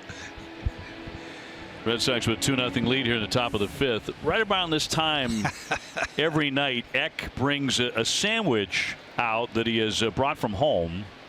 And is it always turkey, or is it? Yeah, I changed over to turkey this year. I was running, this ham. You was had killing ham me. going last year a lot. Yeah. So then you switched to the healthier, I guess. Yeah, it is. Turkey. And I noticed the whole wheat bread as well. I don't know if you're putting that together yourself or it's your lovely bride, but yeah, you're getting it done there. Yeah. So every once in a while we come back from commercial and Eck is still munching away. How can you make me read after the that? Sandwich? I know. I should take those. You take the sandwich. On the topic of food, Billy and Jenny from Dining Playbook will be joining us in just a little bit. Chirinos leading off 0 for 1. He is grounded out to third. Red Sox head 2-0. Boy, Chirinos, you talk about striking out. You know, Gallo, who's not playing tonight, punched out a lot, but this guy, he's only been up, what, 212, 213 at bats. He's punched out 96 times. Chirinos, he tries to leave Earth. Ground ball to third, knocked down by Devers. No play for him, so Chirinos will be safe at first. Well, Devers had a chance right there, even after he flubbed it the first time. If he got a handle on the second time, he still had a shot to throw him out. You see it comes up off his heel. If he grabs it right there, he's still got a chance, but he just can't. Ball kicks away. You see it hit his heel, pops up. Didn't stay in front of him, but that's definitely an error. Yeah, that'll be his 19th. Leadoff man on, Rua in next. Ryan Rua drafted in the 17th round by the Rangers 7 years ago, but getting to the big leagues nonetheless, and he fouls it away for strike one.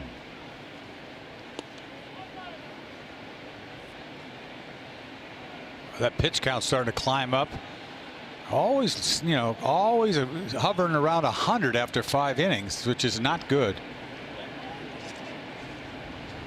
He's talked about the need to be more economical, but putting in play, that's been tough. Great change up there. Great change up. And he's aware of the number. Kind of blows you away that he's 24-4 in his career with a 2.29 ERA when he goes at least 6 innings. So you don't get a bigger key than that. Again to Devers. He'll fire on down to second. It's the force play to retire Chirinos. Rua becomes the runner at first with 1 gone. Boy, he made that look easy. I thought that kind of was a little gutsy. I know Chirinos is running from first, but he makes this very nonchalant little underhand flip all the way across to Nunez for the force.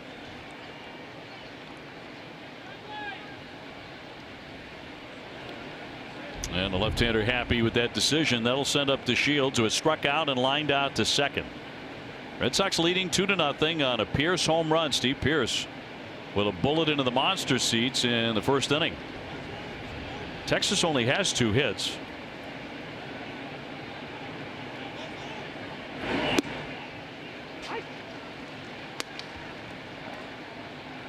The Shields a good bunter. He's bunted for a hit 9 times.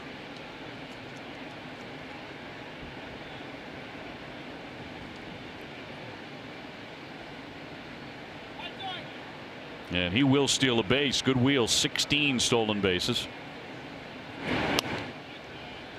0-2.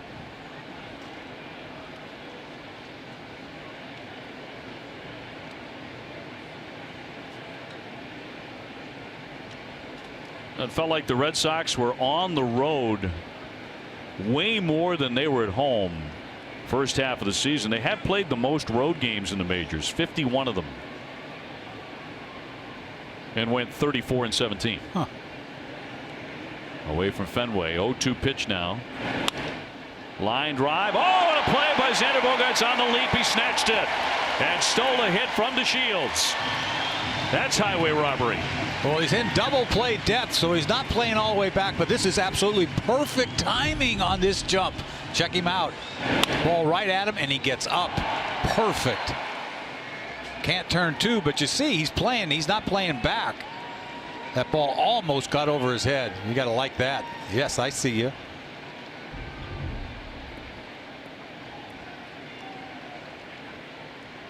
Two gone for Andrus, who has grounded out twice to short and to second.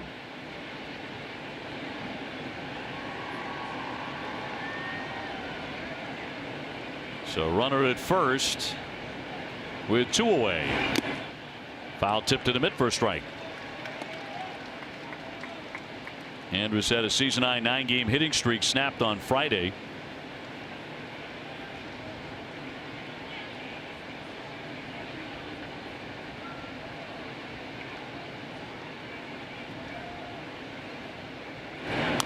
Oh, 1 now, 0-2. So Rodriguez ahead. He has struck out 5 and 4 of them looking.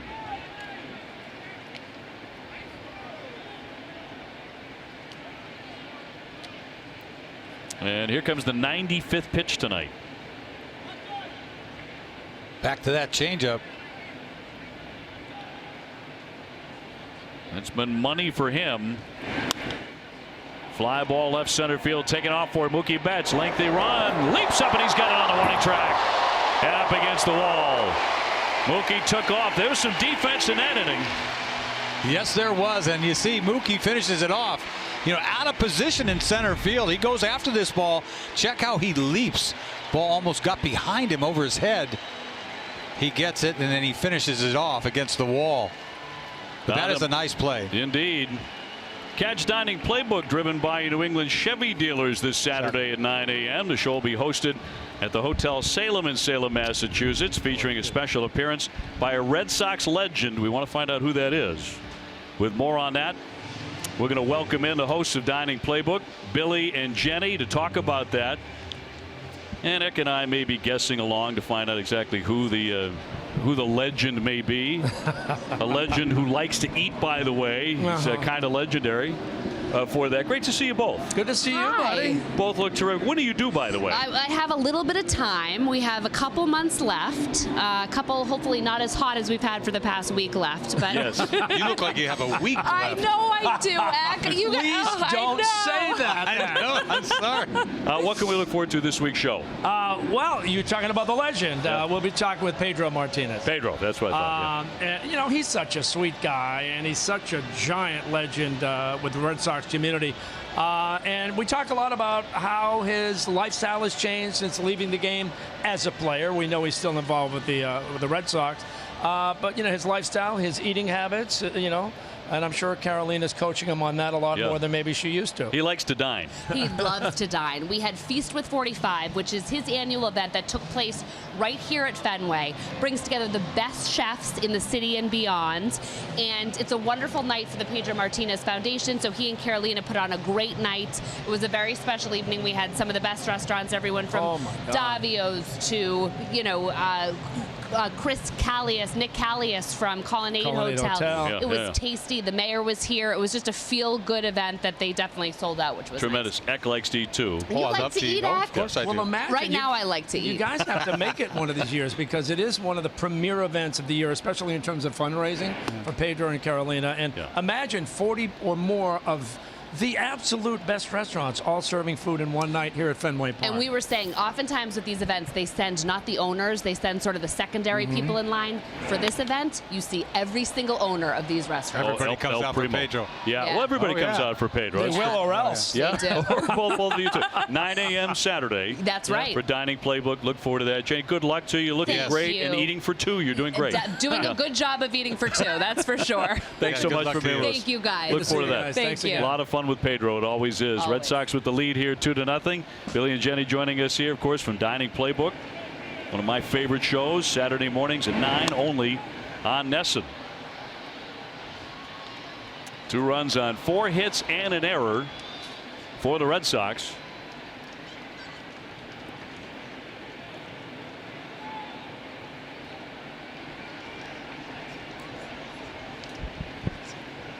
Rafael Devers, 245 with 14 home runs. And on the night, 0 for 1 with a strikeout. And strikeout number 2. See, cross-seam fastball up out of the zone. Underneath it is Devers, letting it fly. Sandy Leon now 1 for 1, a single, with Mookie Betts on deck.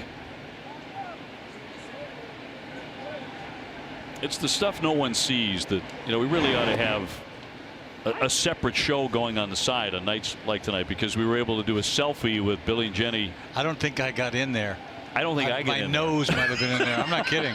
But it's hard to do. We were doing that while the game was going on, while we were saying goodbye. You know, there's always a lot going on in this booth.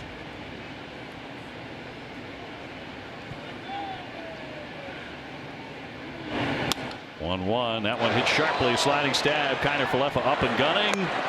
It'll set down Sandy Leon. Denied his second hit. This is a nice play by Kiner Falefa. There we are. I don't know if I got in there or not. I doubt it. I was trying. You know what I mean? I was trying. As long as they get in there, that's the important thing. What you don't do, I mean, I'll tell you. Oh, man. This day and age. Mookie Betts is lined to left. He's also popped up to first. 0 for 2 tonight, leaving him at 339. Launches that one into right center. That's deep, heading toward the triangle. And that's onto the running track, and that'll skip up for a double.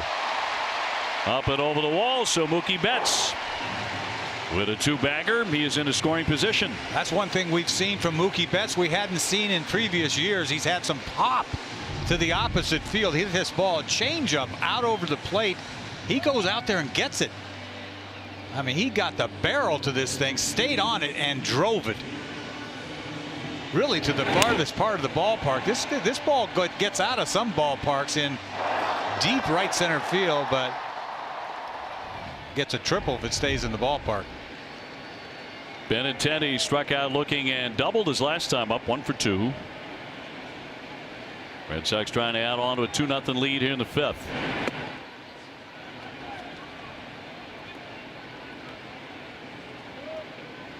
Against the left-hander, Mike Minor came in 6-4 with a 4.63 ERA.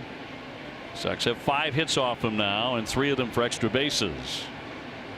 You kind of get him here with 2 outs, feeling good about himself, think he's going to get out of the 5th inning.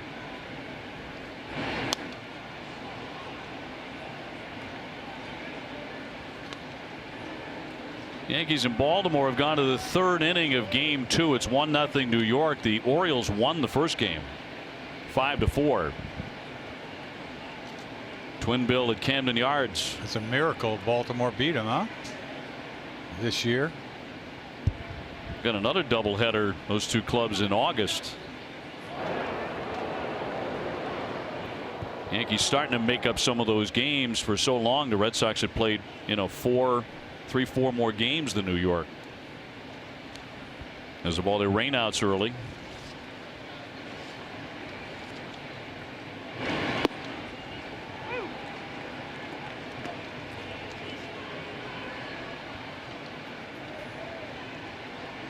He's seen 2 breaking balls in this at bat. Last time up, he got a rolling curveball. He hit for a double in the gap.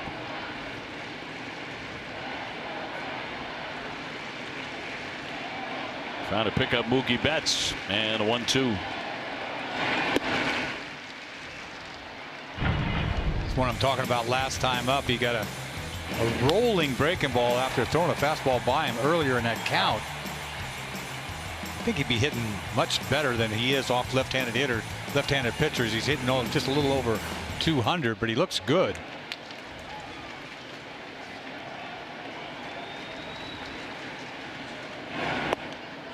Cut on and missed at 93. Out on strikes, 1 man left.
You see the great play there, timed perfectly by Bogaerts.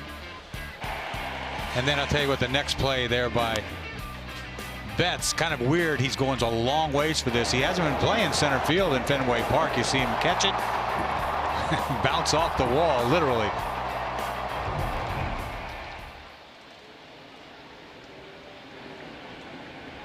So Mazara will lead things off, a walk and a strikeout.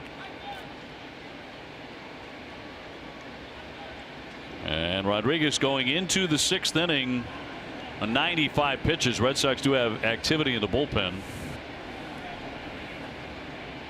Mazara, Beltre, Odor. That's 3, 4, and 5 for Texas. Hammered, but a high hop for Bogaerts. And a fast out, 1 away in the 6th.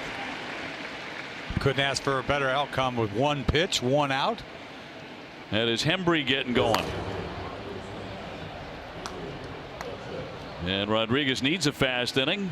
Beltre next. He's lined out to right, and he has stroked a single.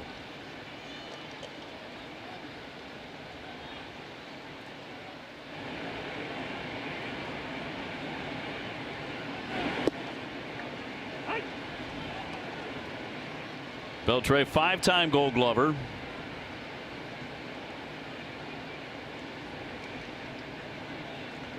And really was dazzling his one season at third base for the Red Sox. And often played hurt. I was surprised when he signed with Texas from here. I think he had another offer to go to, I think maybe Oakland at the time. 0-2 and right back to the mound. Left-hander will lob over to get him. 2 up, 2 down. Tomorrow at 6, don't miss Red Sox First Pitch, presented by Joseph Abboud, available at Men's Warehouse. Steve and TC will break down Eduardo Rodriguez's start. Well, he's right at 99 pitches. Odor has struck out twice, caught looking each time. And yet another Texas Ranger who will swing. Try to hit it 450 feet every time. Lines that one the other way. It'll drop down for a base hit. Benintendi will cut it. And Odor is on for the first time tonight. In front of Jurickson Profar, the first baseman. See this fastball middle. He just sort of carves it into left center field. Doesn't hit it deep enough to come back to Benny. So it's a base hit here. Now you got the tying run at the plate. Profar is 1 for 2 at a base hit. He has 9 homers, hitting .248. He leads their ball club in game-winning RBIs. Got 10 of those.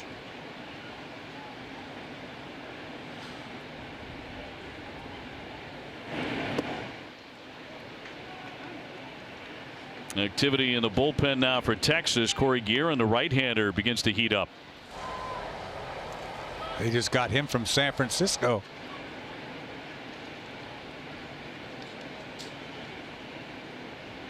Texas with just a handful of hits in this one, just 3 hits.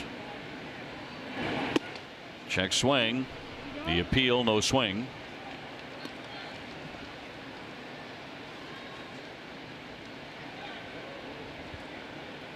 You wonder how long he'll let him go right here.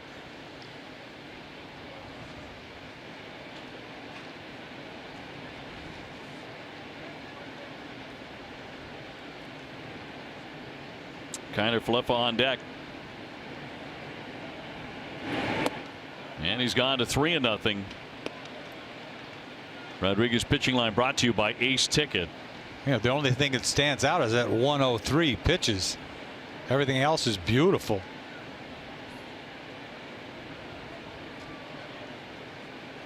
Now has to come all the way back. He's walked a couple of men.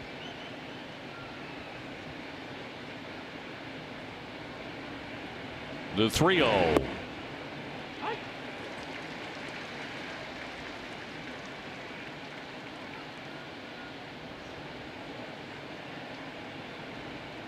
Rodriguez has had 6 3-ball counts. So that has driven up the pitch count. 3-1. You got to throw him another fastball. Keep it down. And that just off the corner, said Titchener, and that's going to be ball 4. And here comes the manager. So he got the first 2 outs very quickly, then the base hit by Odor, and he walks Profar. And Cora's making the move. So it winds up 5 2/3 for Rodriguez. He is ahead 2-0. Cannot get through 6. He got to 105 pitches tonight.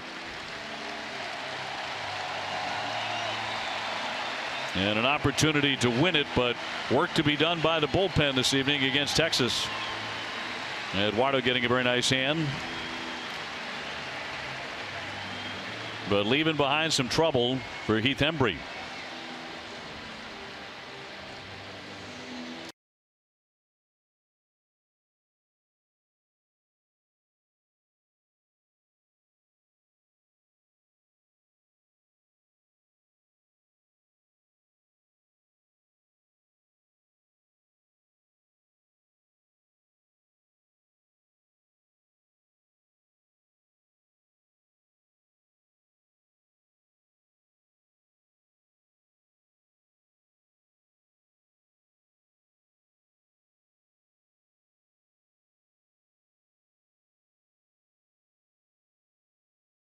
Ball looked like it was getting in on him, but he got the head to it.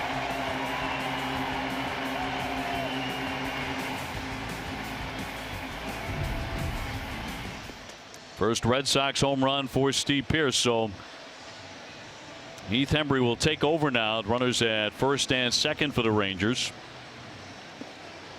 Hembree, as of late, getting a little bit more usage. He got his 4th win of the season Saturday at Kansas City. He entered in the 5th inning and stranded the bases loaded. That was a big out in that game. But he's done a nice job. You see the strikeouts up 49 in 37 innings. Got been consistent for the Red Sox the last couple of years. Gets overlooked. As you said, lately he's been particularly effective. Since June 2nd, opponents are batting .068 against him. So his confidence is sky high. Fastball, slider. Kiner Falefa to bat against him here. He's walked and flied to left. There are 2 out.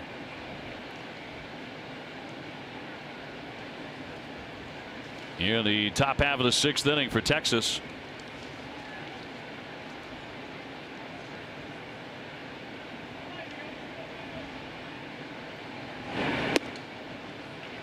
First one in there, a slider for strike 1. Well, a hard slider too, right down Broadway.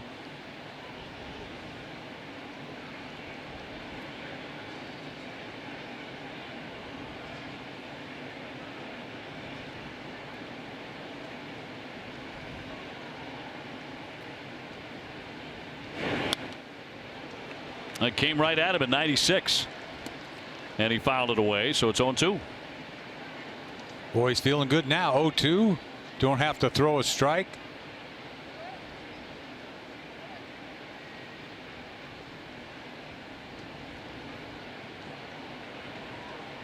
Rodriguez out after 5 2/3.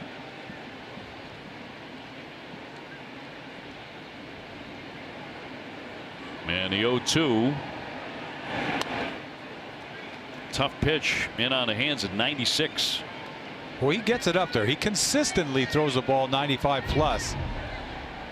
This ball kind of running inside, ties him up.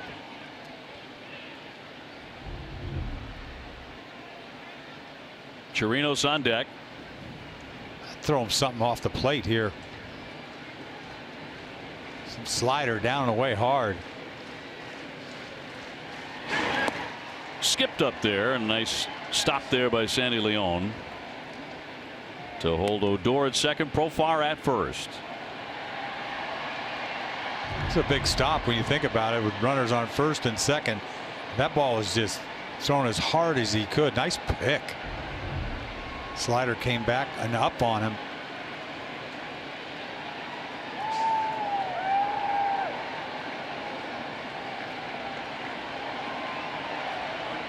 This would be the most important strikeout of the ball game, and he got him. Nasty slider at 90 miles an hour to strike out Kiner Falefa. 2 men left.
With 5 homers, he's driven in 19. Toyo Tires, the official tire of the Boston Red Sox, and JD about to lead off here in the 6th inning. Red Sox ahead 2-0 over Texas. Then it'll be Pierce and Bogarts. This was the part of the order that did a little damage in the 1st inning against Minor. Nothing since then, but enough to have the Red Sox in front. Martinez with a base hit. Pierce drove him in with a 2-run homer. Minor has allowed 5 hits so far. Miners look pretty good now up to this point. Only 2 runs here in Fenway. Martinez leading the majors in home runs at home with 17.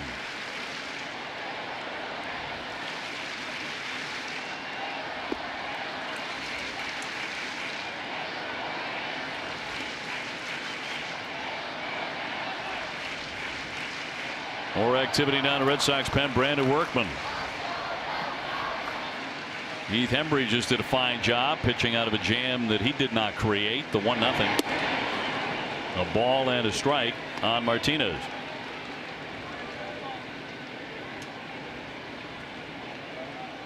JD with 27 big flies, 3rd most by a Sox hitter before the All-Star break, trailing only David Ortiz with 31 in 06. And Carl Yastrzemski in 1969 had 29 at the break. That's the year that David hit 54, didn't he? 2006. Yep, said the club record. Hit that 51st off of Johan Santana to break the record off of Jimmy Fox. Remember, wasn't it? 2-1. Don't hold me to that. We'll check it. I'm over here popping off. Oh yeah, wasn't it that? Oh, wasn't it that guy? Yeah. Now, I don't second guess your memory. Yeah, that might be off. Maybe it was 52. I don't know what the record was. Maybe it was Jimmy Fox had 50 and he had whatever. Down for it, Kiner Falefa up and over. But the wonderful thing about baseball is they print record books, so we're going to check. Somebody will get me. Steve Pierce will be next. 2-run homer in the 1st inning. He's also grounded to short.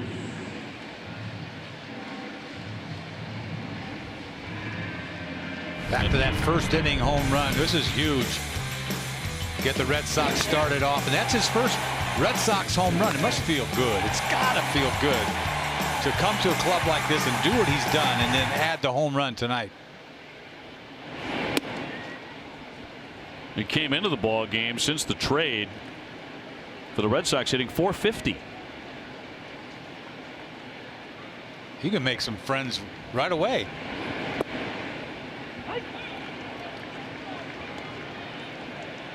I see Minor mixing in that changeup real well tonight.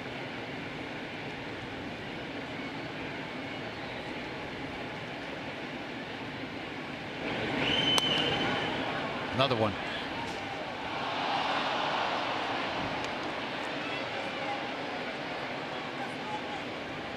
Last half of the 6th inning, 2-0 Boston. 5 hits for the Sox, just 3 for Texas.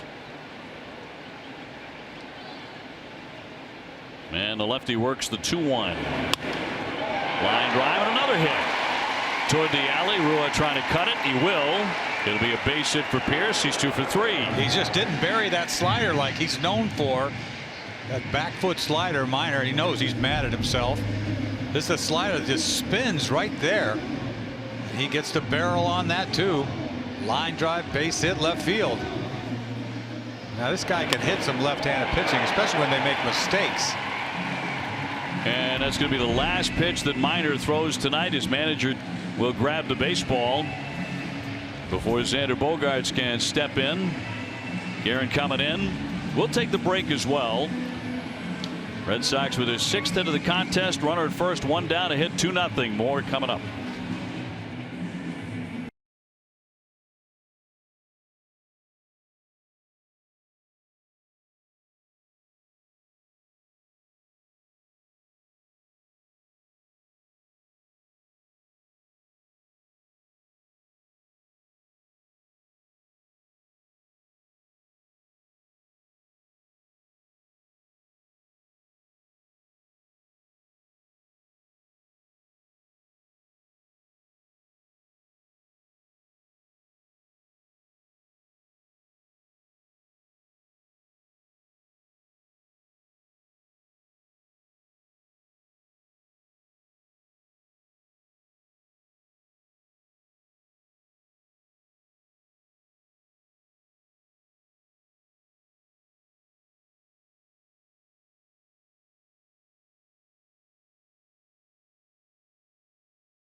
Southwest Airlines, low fares, no hidden fees. That's transparency.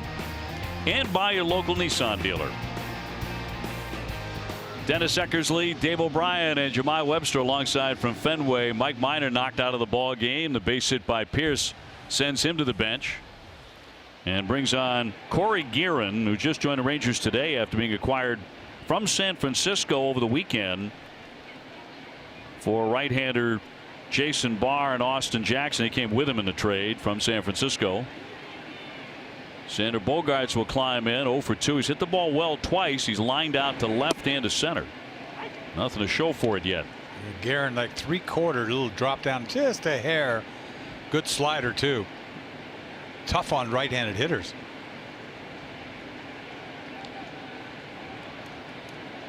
Pierce on at first. Moreland on deck. Red Sox trying to add on to a 2-0 lead.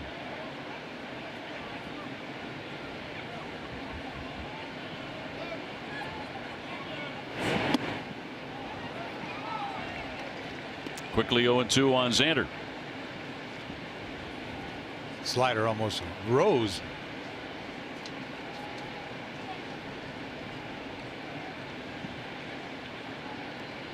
Bogaerts in each of the last 4 games has 2 or more RBIs, an extra base hit, and a walk. He's been getting on a ton. Not tonight yet. That one puts him away. That's a nasty slider. That's what he's known for. He's tough. Right-handed hitters. From that angle, look at that angle. It goes all the way across. That's not even close to being on the plate. Back-to-back sliders. That was a good one there. Look at the break on that thing. My goodness. Kind of a frisbee. Yep. Especially if you haven't seen him before. Here comes Mitch Moreland. He is grounded out and lined out. Hit the ball deep to center. In the 4th inning, DeShields ran it down on the warning track. Two down.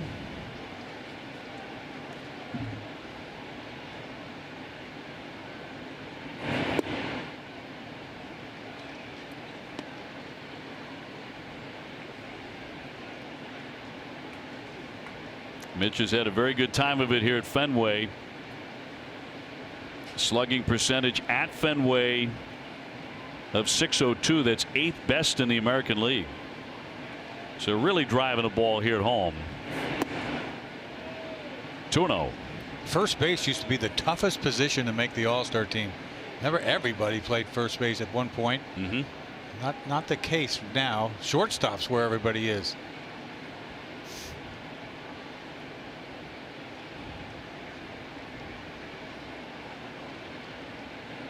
Pierce with a short lead at first base with 2 away. Tried to hold up, but that's a strike on the swing and the miss.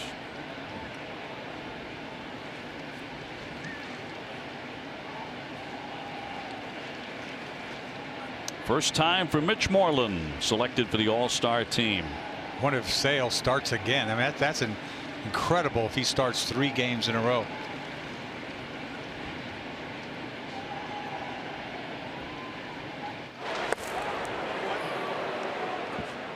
I'm going to check and see when Severino pitches again.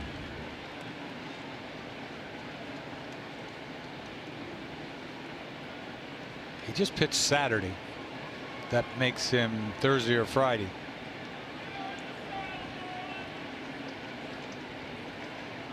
The 2-1.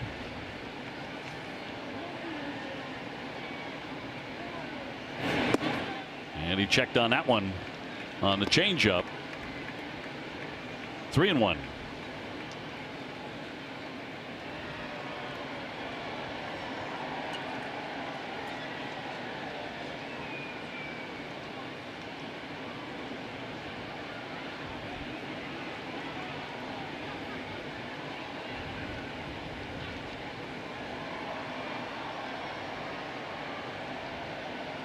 Three-run. And a ground ball to first, second base. Odor will go on to first to retire the side. 1 man left. Still 2-0 Red Sox.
Pistachio, cookie dough, butter pecan. Stop by and grab your favorite flavor.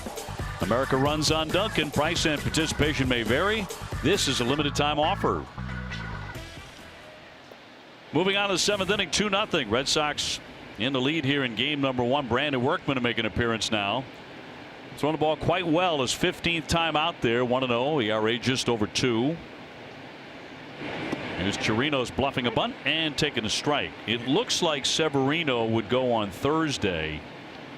Should actually line him up perfectly to start the All-Star game. And I've got to believe he's the odds-on favorite right now. 14 wins, ERA of 2.12. I would think. Chris Sale certainly in the discussion with a 2.36 ERA. Verlander with a 2.15 ERA. But Verlander pitches Sunday, I believe, right? I believe you're right.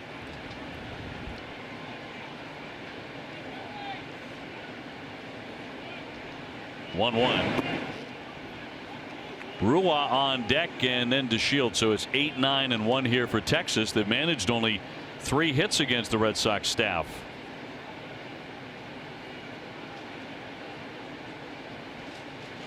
Yankees have opened up a 4-0 lead on Baltimore in game 2 of their doubleheader. They're in the 5th inning after the Orioles took game 1. Tampa Bay leading Detroit 7-3. They're in the 5th.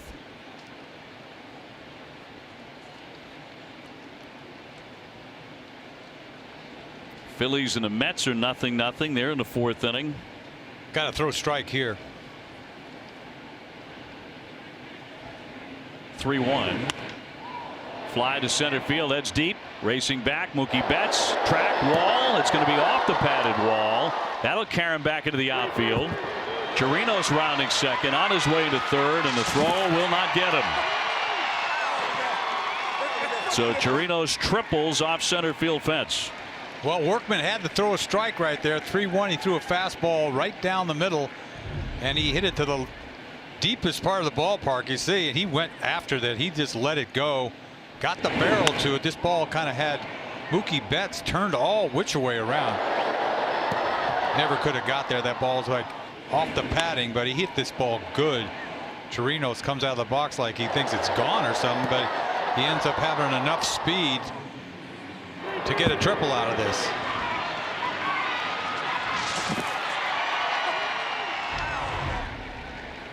And a leadoff triple. Will send up the 9-hitter Joey Gallo. So he will hit for Rua.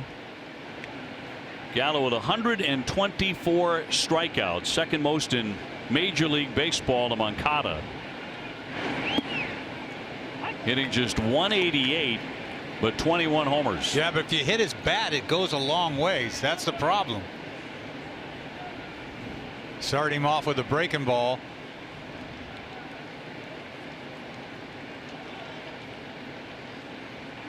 Obviously, they can have the run. And the Red Sox in a big shift with Nunez playing shallow right field. Backed up, they'll concede the run. Surprised he didn't start tonight. He hit 2 home runs off of Eduardo Rodriguez in the start in Texas. And he didn't start tonight.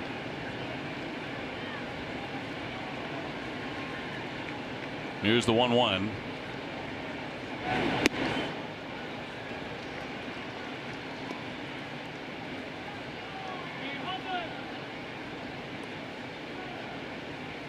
Gallo with runners in scoring position, only hitting 176.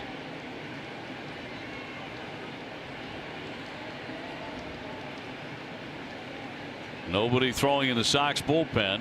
Here's the 2-1. He was out in front there. Big time. That pitch came in at 82 and it's 2-2. He just swung at the ball out of his hand. His curveball just ate him up. Never got there. Would you throw that again? Oh, yeah. And if you bounce it, you get a runner at third. So Leon has to make sure he stops it. He's going to throw him another curve. And he got him. Gallo down swinging. That one 81 miles an hour. And he strikes out. Well, he didn't hit his bat that time. As long as he just keep it down, don't give him anything over the plate. Ball never got there. He's way out front. 125 Ks. Moncada with 126.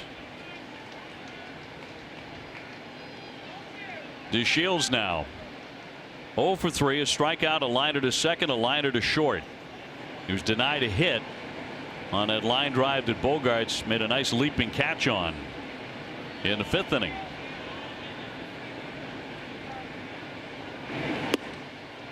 In there for strike 1.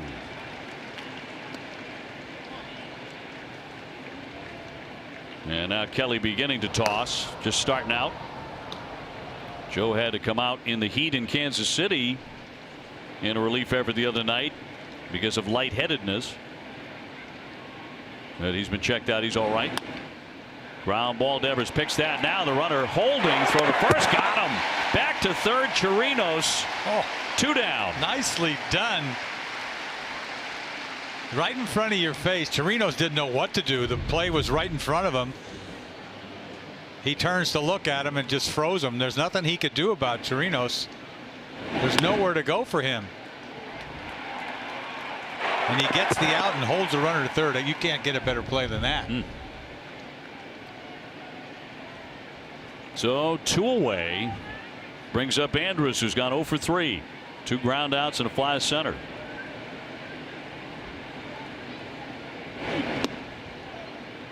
A lot of breaking balls here by Workman.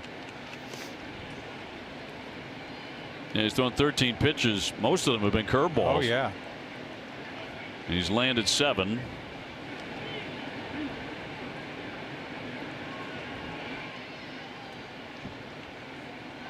Red Sox in front 2-0. It's been that way since the bottom of the 1st. On a home run by Pierce.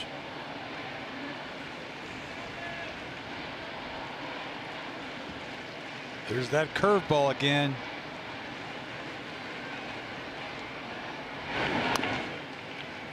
One and one.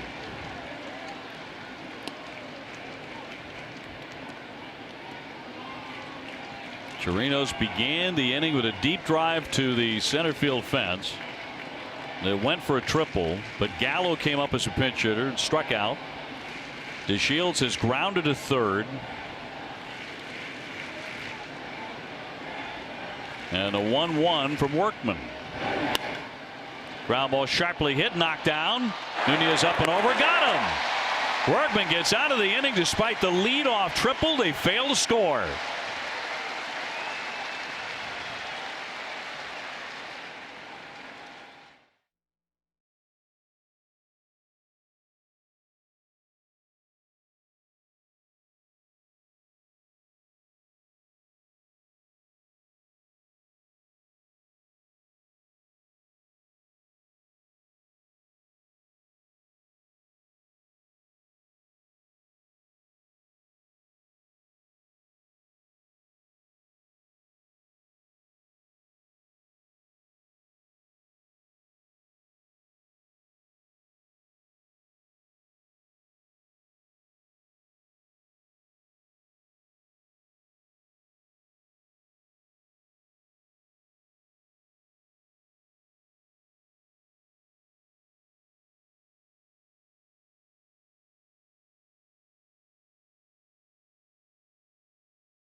Tonight's Sox game, plus highlights from New York Yankees and Baltimore Orioles doubleheader. Nets and Sports today presented by People's United Bank, where the technology is as helpful as the people.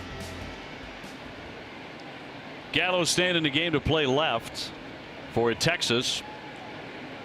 And Eduardo Nunez will lead off here in the bottom of the 7th inning. 2-0 Boston.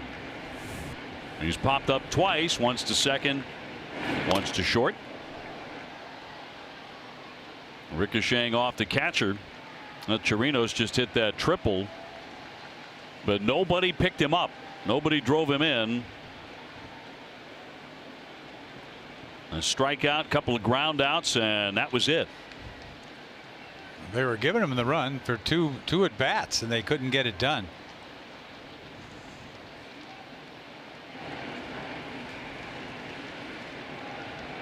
Rafael Devers on deck, and then Sandy Leon. Here comes the 0-1. And a dart in there at 93.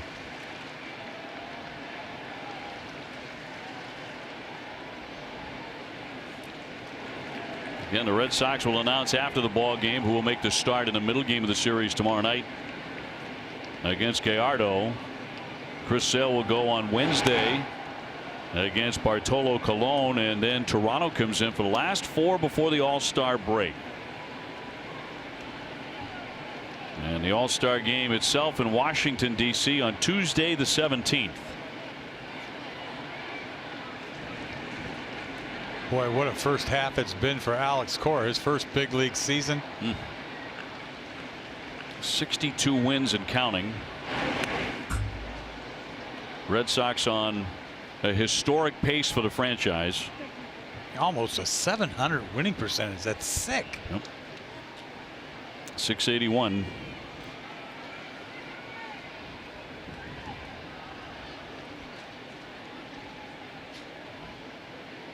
And at the moment, a 2.5 game lead over the Yankees. We're playing the second game of their doubleheader with Baltimore right now. After dropping the first, they're up 4-0 in the second and the 5th inning.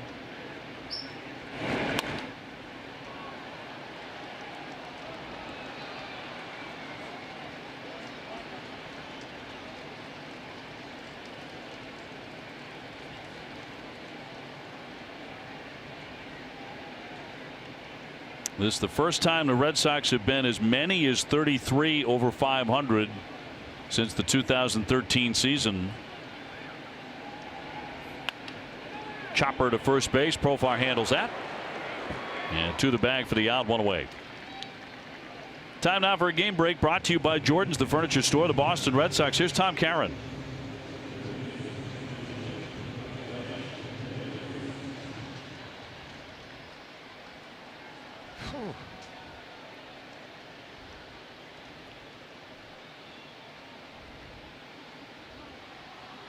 All right, Tom, thank you very much. Devers now the batter. He has struck out twice tonight, 0 for 2. With the bases empty and 1 away.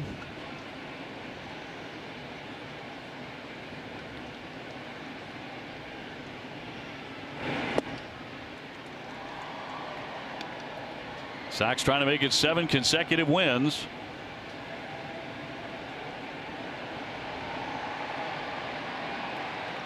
Once again scoring first here tonight in the very first inning, a 2-run homer by Pierce. Red Sox 41-4 when they score first. Second baseman Odor up with this one, and 2 away. Our refreshing finish brought to you by Coors Light. Well, after that leadoff triple, you see the fastball. He had to throw a strike, 3-1, hits it off the center field fence. Catcher gets a triple. You never see that. But the strikeout, you can't get him in. Gallo punches out on a breaking ball. Then the line of Shields gets a little chopper that Devers gets, holds the runner, and then the last out sharply hit ground ball. Ate up Nunez, but he throws him out.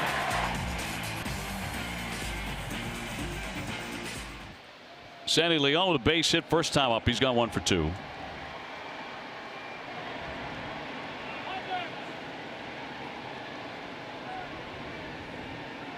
We missed it today. Christian Vasquez was already on the disabled list because of a fractured pinky finger. Had a pin inserted, and he's going to be gone 6 to 8 weeks. After that procedure, you catch all that time behind the plate, and then you get hurt on a headlong dive to second base. right? That's got to be maddening, huh? Isn't it? Definitely.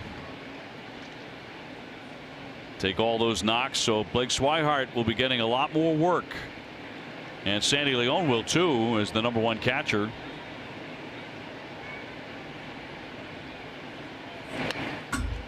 Two and one. You think this guy was holding on a runner when he comes to the set, nobody's on base, and it's like, when are you going to throw it?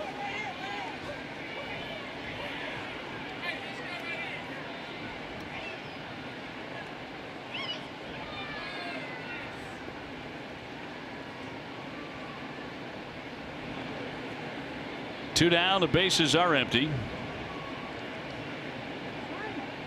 And Leon will now call for time. Are you a fan of the pitch clock idea? Yeah. Anything to get him to throw the ball. I think it's coming next year. Something's coming.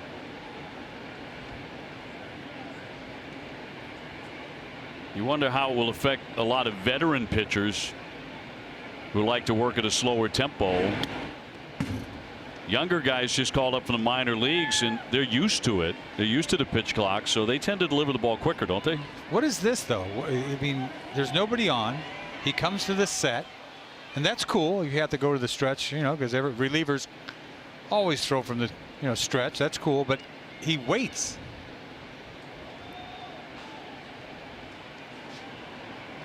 You ain't seen nothing until you've seen Willie Peralta out of Kansas City. I think we had him at 40 seconds in between pitches. My goodness. So that would be what, 2 pitch clock violations if it's a 20-second clock. When did they start counting anyway? As soon as what? As soon as he gets the ball back from the catcher. Okay, yeah. He's had the ball back for a while. Some of the minor leagues use a 15-second clock, right? But when he comes to a set, it's like, throw it.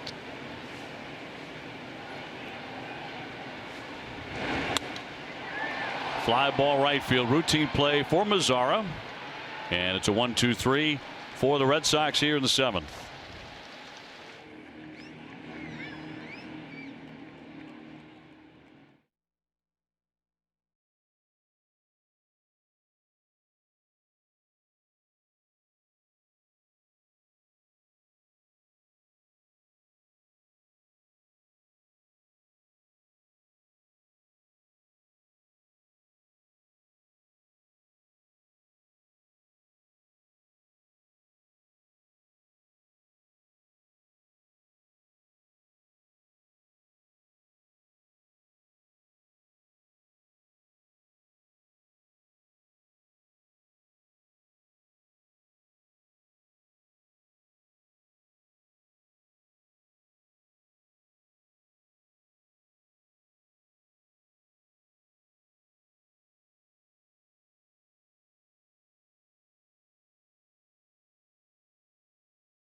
Benintendi is in the running. Make your final vote selection for Benintendi at redsox.com/vote and catch all the excitement. The 89th MLB All-Star Game presented by MasterCard, July 17th, live on Fox and ESPN Radio. And Dave, you and Eck were talking about the interesting defensive alignment that the Red Sox are employing with J.D. Martinez in right, Mookie Betts in center, and Andrew Benintendi in left. And Alex Cora says with Martinez in right field, he says the more we saw him, the more comfortable we got with him. He even went as far as running it through the analytics department, and they said this is a good outfield alignment for us. And Cora called it the best. He says when JBJ is not starting or he's not available for the lineup, this is the one that they'll employ. And so far, so good. They've been using it well tonight. You saw the catch that Mookie Betts made way back in the 5th inning. Yeah, the best when JBJ's on the bench. I get your point there. Huh. Mazar goes the other way, so he beats the shift as he lashes a base hit to begin the 8th inning off of Joe Kelly. Well, that's what hurts when you do that. You talk about a breaking ball that Mazar stays back on. This looks so easy, doesn't it? But play a little pepper with the shortstop, but the shortstop's not there. That'll send up Beltre. Kelly retiring the first 2 batters he faced to start the 8th inning Saturday in Kansas City, then had to come out of the game because he felt lightheaded. Cleared to return pretty much immediately. Very warm and at times uncomfortable weather there in Kansas City. Beltre has gone 1 for 3, really attacking that, but coming up empty on a big fastball. He never gets cheated on a swing. Well, he usually stays on pitches. That's why he's a tough out. He's 5 for 10 lifetime against Joe Kelly. Odor on deck. You never quite know what Kelly's going to throw.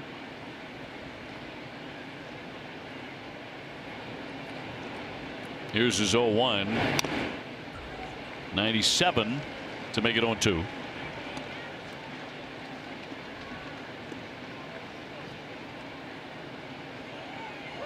Eduardo Rodriguez going 5 2/3. He can pick up the win.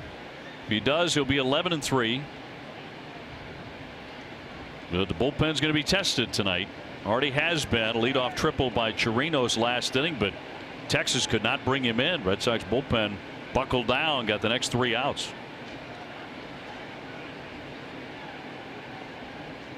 0-2. He struck him out. Off speed pitch to put away Beltre. You go tell me. I have no idea what Kelly's going to throw pitch to pitch. You see the changeup. 0-2 changeup down and in. There's no way he's looking for that, but that is a great position to throw it down. Every time a Red Sox pitcher strikes out a Ranger, Lexus will donate $50 to the Greater Boston Food Bank. 1 gone. Odor next.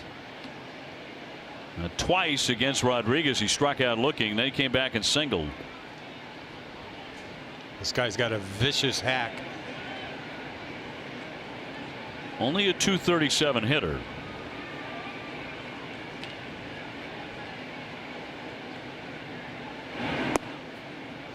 That'll be ball 1 on a change. Jesse Chavez throwing in the bullpen for Texas, a right-hander.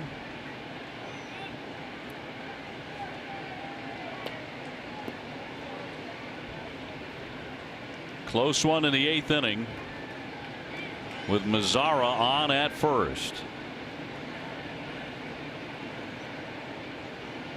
1-0. Skipped it up there. Nice block by Leon, who's had a good night behind the plate.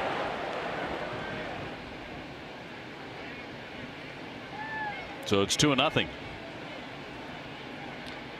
Can't assume a fastball count, especially with Kelly. Guy throws 99 a lot.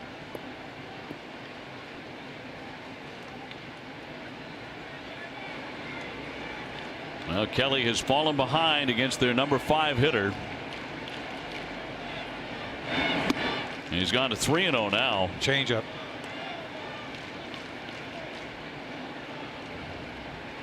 Very unusual setup guy with that kind of hair that he has, the gas that he has to throw so many pitches, different types of pitches.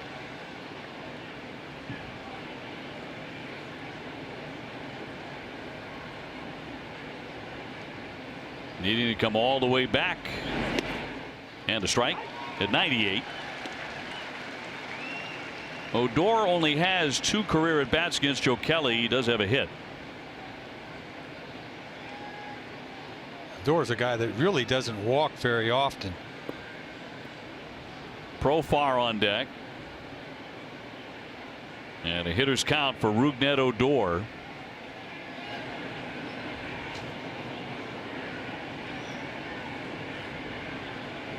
Here's the 3-1. Fought off foul.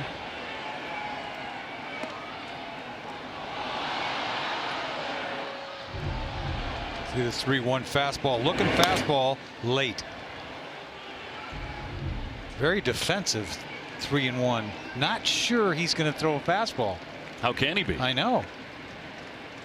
So what are you throwing here? God, I've got 98. There's your answer. Yeah. Just down and away. Got him. He's not gonna. Change 2 in there. Strike 3. Came back at 89 to freeze him. And Odor fans for the third time in the ball game. 3-2 change. You tell me this. Talk about unusual. This is nasty. 3-1 change for a strike. He's not looking for it. He wasn't sure he was going to throw him a 3-1 fastball when he got it. Locks him up. I mean, you just don't see that. How do you look for a change? In this day and age, it's all about guys coming in just blowing people away, and Sure he's is. got the gas. Like We no all other know age that. before, yeah.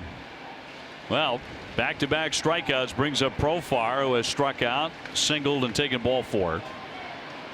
Still 2-0. Been saying that all night since the Steve Pearce home run up into the monster seats in the bottom of the first. Ball 1. You see him manipulate that ball in his glove. He's always, it's never set. He's like, he gets it the last second in his glove. Reminds me of Maddox a little bit.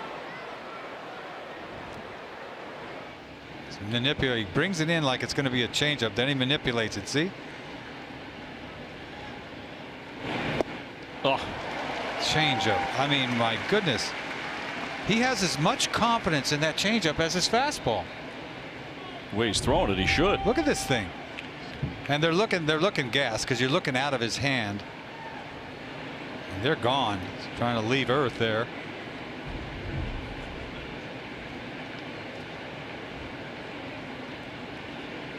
Two down, a man at first. 1-1 to Profar. Skipped it. Throw to first base. And the tag not in time to get Mazzara. Where Mazzara awkwardly got back to the bag. He wasn't that far off, but he couldn't get there.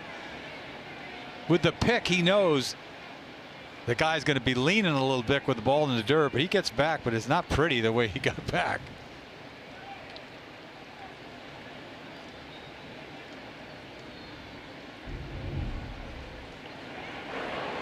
Two and 1.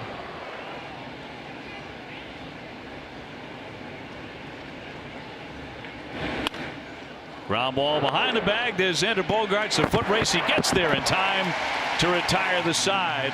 More fine work out of the bullpen by Joe Kelly.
The Red Sox beat Seattle 11-8. Craig Breslow earned his 3rd win.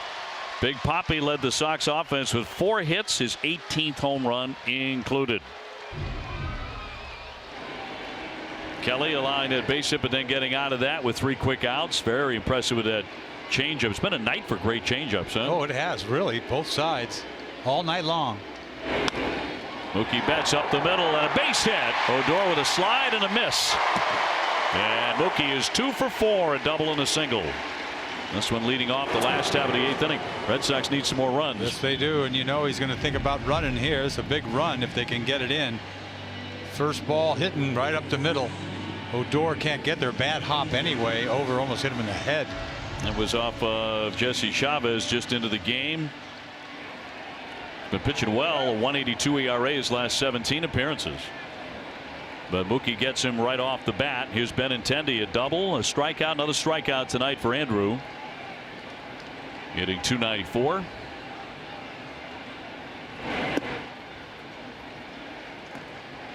His batting average has been skyrocketing here in recent games.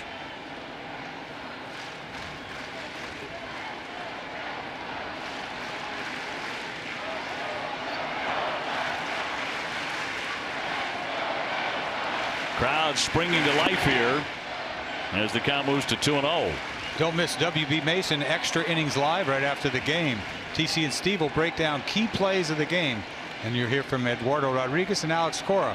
Who but WB Mason, celebrating over 20 years of same-day delivery. Betts holding. And that one ripped into right field for a base hit. Mookie will move up and stop at second base. Back-to-back singles in the 8th inning from the top of the order. Boy, he can get on that fastball. I'll tell you, he's hit high fastballs and he's hit fastball in. He turns and hits this ball in the hole in a hurry.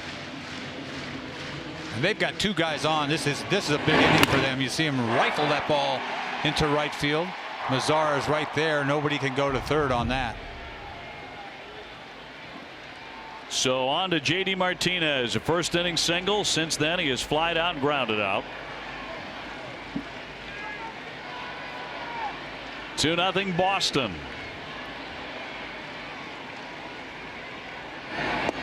Red Sox looking for a larger cushion. Well, Chavez went right after him.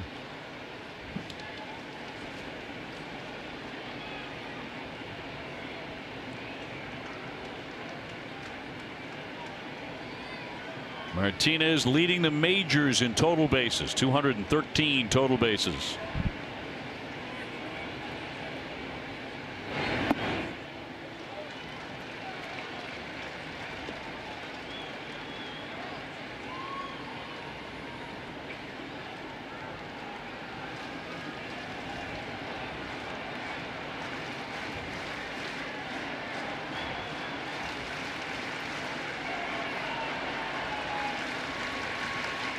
And a right-hander will pause and deliver a 1-1.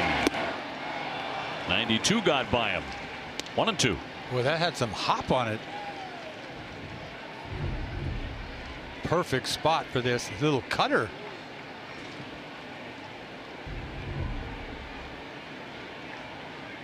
And by Sunday, it could be true that these first 3 men in the Red Sox batting order are all all-stars if Benintendi wins the fan vote.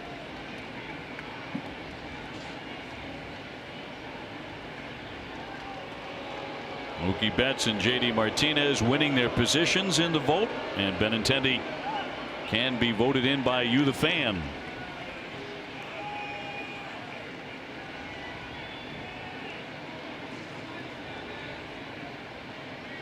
And a 1-2 now to J.D. Martinez. Lashed foul.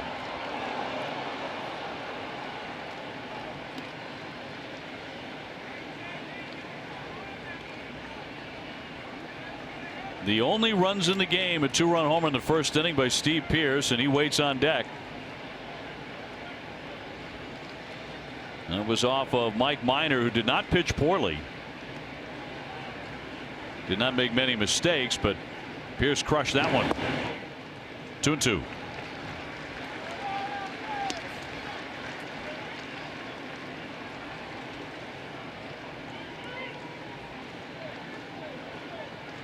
Red Sox have 8 hits now. Texas with 5.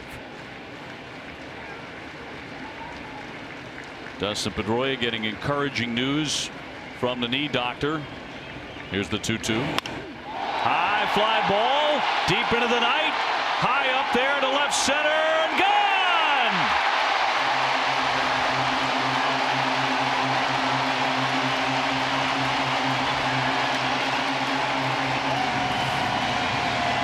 You try to go inside on J.D. Martinez, it better not be a strike. He showed him inside, down and in badly. It was a ball. He tries to come back in there again, and that's a strike, and that ball is bridge. Number 28. This guy is one of the sickest power hitters in the game right now. Make a mistake, he loses it.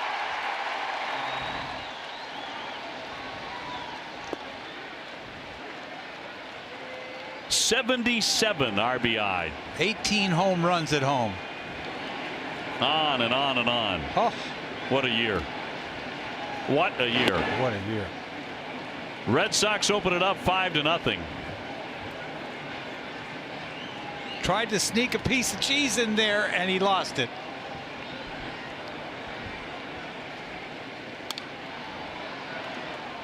So the Red Sox with a nice cushion. Pierce got it going in the first inning with a 2-run shot. He's added a single. Red Sox did not score until moments ago after that. To Hopper to Andrus. He'll snag that at short. First out of the inning.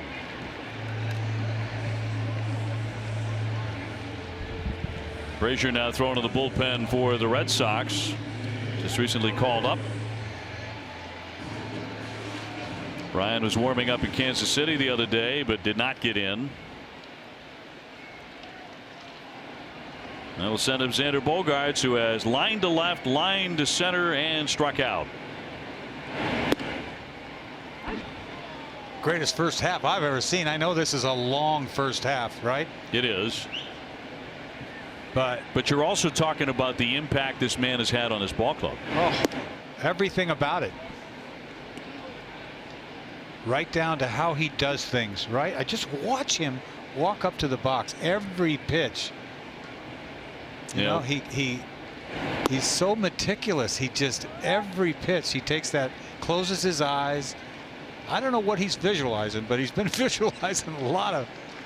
He's visualized a lot of fly balls into the monster seats and over the wall, and a lot of them into right center. I mean, he is incredible because he's such a great hitter. Well, we've marveled at so many things with JD, and one of them is he just never ever gives up on a pitch, let alone an at bat. I mean, he fought off some hard fastballs down and away, didn't he? Fouled them off. And then he got a ball in. But you know, he just takes a deep breath, closes his eyes, does the same thing every time. Man, I've never seen anybody concentrate so much like that. And like you said, it just doesn't give away at bats. Doesn't give away anything. Not an inch. 28 home runs, 77 runs batted in, hitting over .330. Dave Dombrowski with maybe the greatest free agent signing ever, a cut on and miss.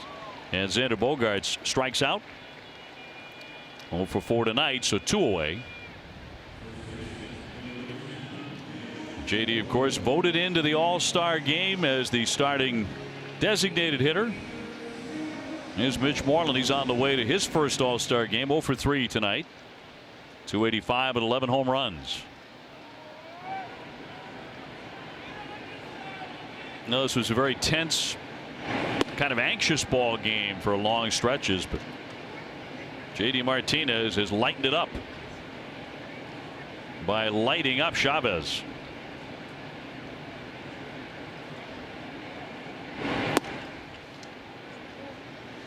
And 5-0 Red Sox. Pair of home runs for Boston, Pierce and Martinez.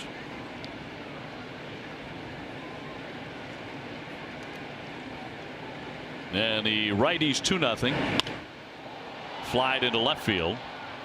And Gallo in a bit. That will do it, but the Red Sox get another one from JD, number 28, and lead it 5-0. Who says summer gets all the fun? Not us. Because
homer to open up a 5-0 lead. The Jordan's Furniture Outdoor Furniture Collection takes the luxury and comfort of the indoors outside so you can enjoy the beautiful weather from dawn to dusk. Shop dining sets, umbrellas, and lounge sets today. So the Sox take a 5-0 lead to the 9th inning and give the baseball to Ryan Brazier, who will make his Red Sox debut, just up from the Paw Sox on Sunday. Added to the active roster. Does have major league experience with the Angels. 7 games with them, but spent last year in Japan. We're having a nice year down with Pawtucket. You see the low ERA. Kiner Falefa will lead things off. He's gone 0 for 2 with a walk. Just 5 hits for Texas. And right now the victory would go to Eduardo Rodriguez and improve Erod to 11-3 should that happen. Got a big hand out of the bullpen tonight. He has so far. Heath Hembree, Brandon Workman, Joe Kelly, and now Brazier. Bottom third of the order here for the Rangers. And the 0-2 to right field, backing up Martinez. Now he'll stop and make the play. 1 down. Time of the carrying the freight moment, brought to you by Old Dominion. Don't throw fastball for a strike inside, or you're going to get damage. Old Dominion, the official freight carrier, Major League Baseball and the Boston Red Sox. 77 driven in on July the 9th. And after tonight, still 6 games before the All-Star break. Now granted, the All-Star game is coming later this year than any time in recent memory. You know, watching this game, I'm doing the game. I've got to say something, and I'm almost like in awe. I don't even know what to say sometimes when he does something like that. I know the feeling. You know what I'm saying? It's like, oh, I want to just watch and say, my goodness. That'll do. Said that too. I mean, I watched the whole at bat. I saw him miss badly with a fastball in. I said, well, that's enough of that, right? Let's don't go in there again. so many big hits.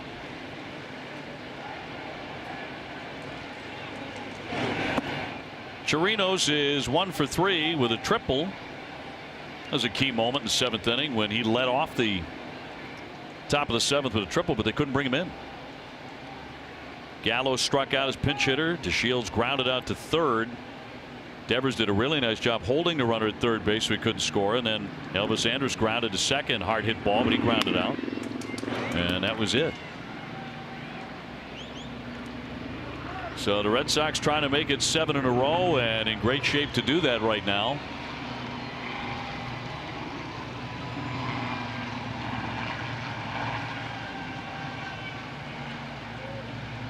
Houston has also won 6 in a row. They're 0-0 with the Oakland A's in the 6th.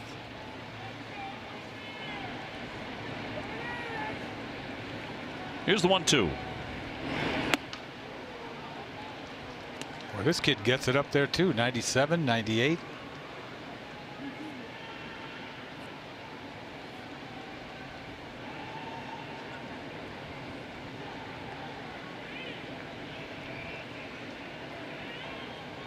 Bases are clean, and a pop-up giving chase. Moreland up the line. No, he made a nice running catch. That was a fair ball. He refused to let that one drop in. The jump he gets on this, you don't see him right away, but he's got a beat on this thing, and he makes this look pretty easy. But you have to leave right away to get to this ball. I mean, he is really an excellent first baseman. 2 down. Our game summary brought to you by Xfinity.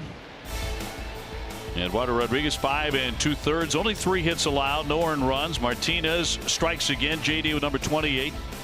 Steve Pearce struck in the first inning for his first with the Red Sox. We're looking to completely shut down the Rangers tonight. It's 5-0 with 2 down in the 9th.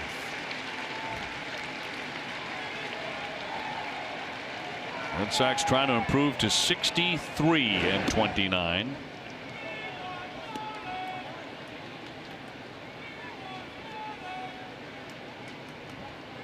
At the moment with a 2.5 game lead on New York.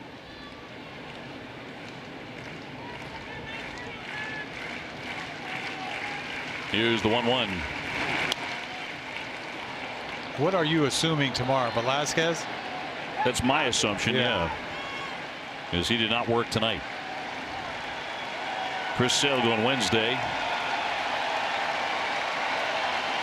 And the crowd rising at Fenway on a pretty summer night.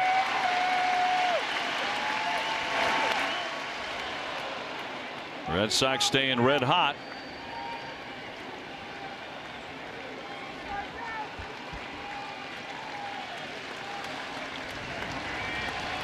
Looking to go to 7-1 in the month of July.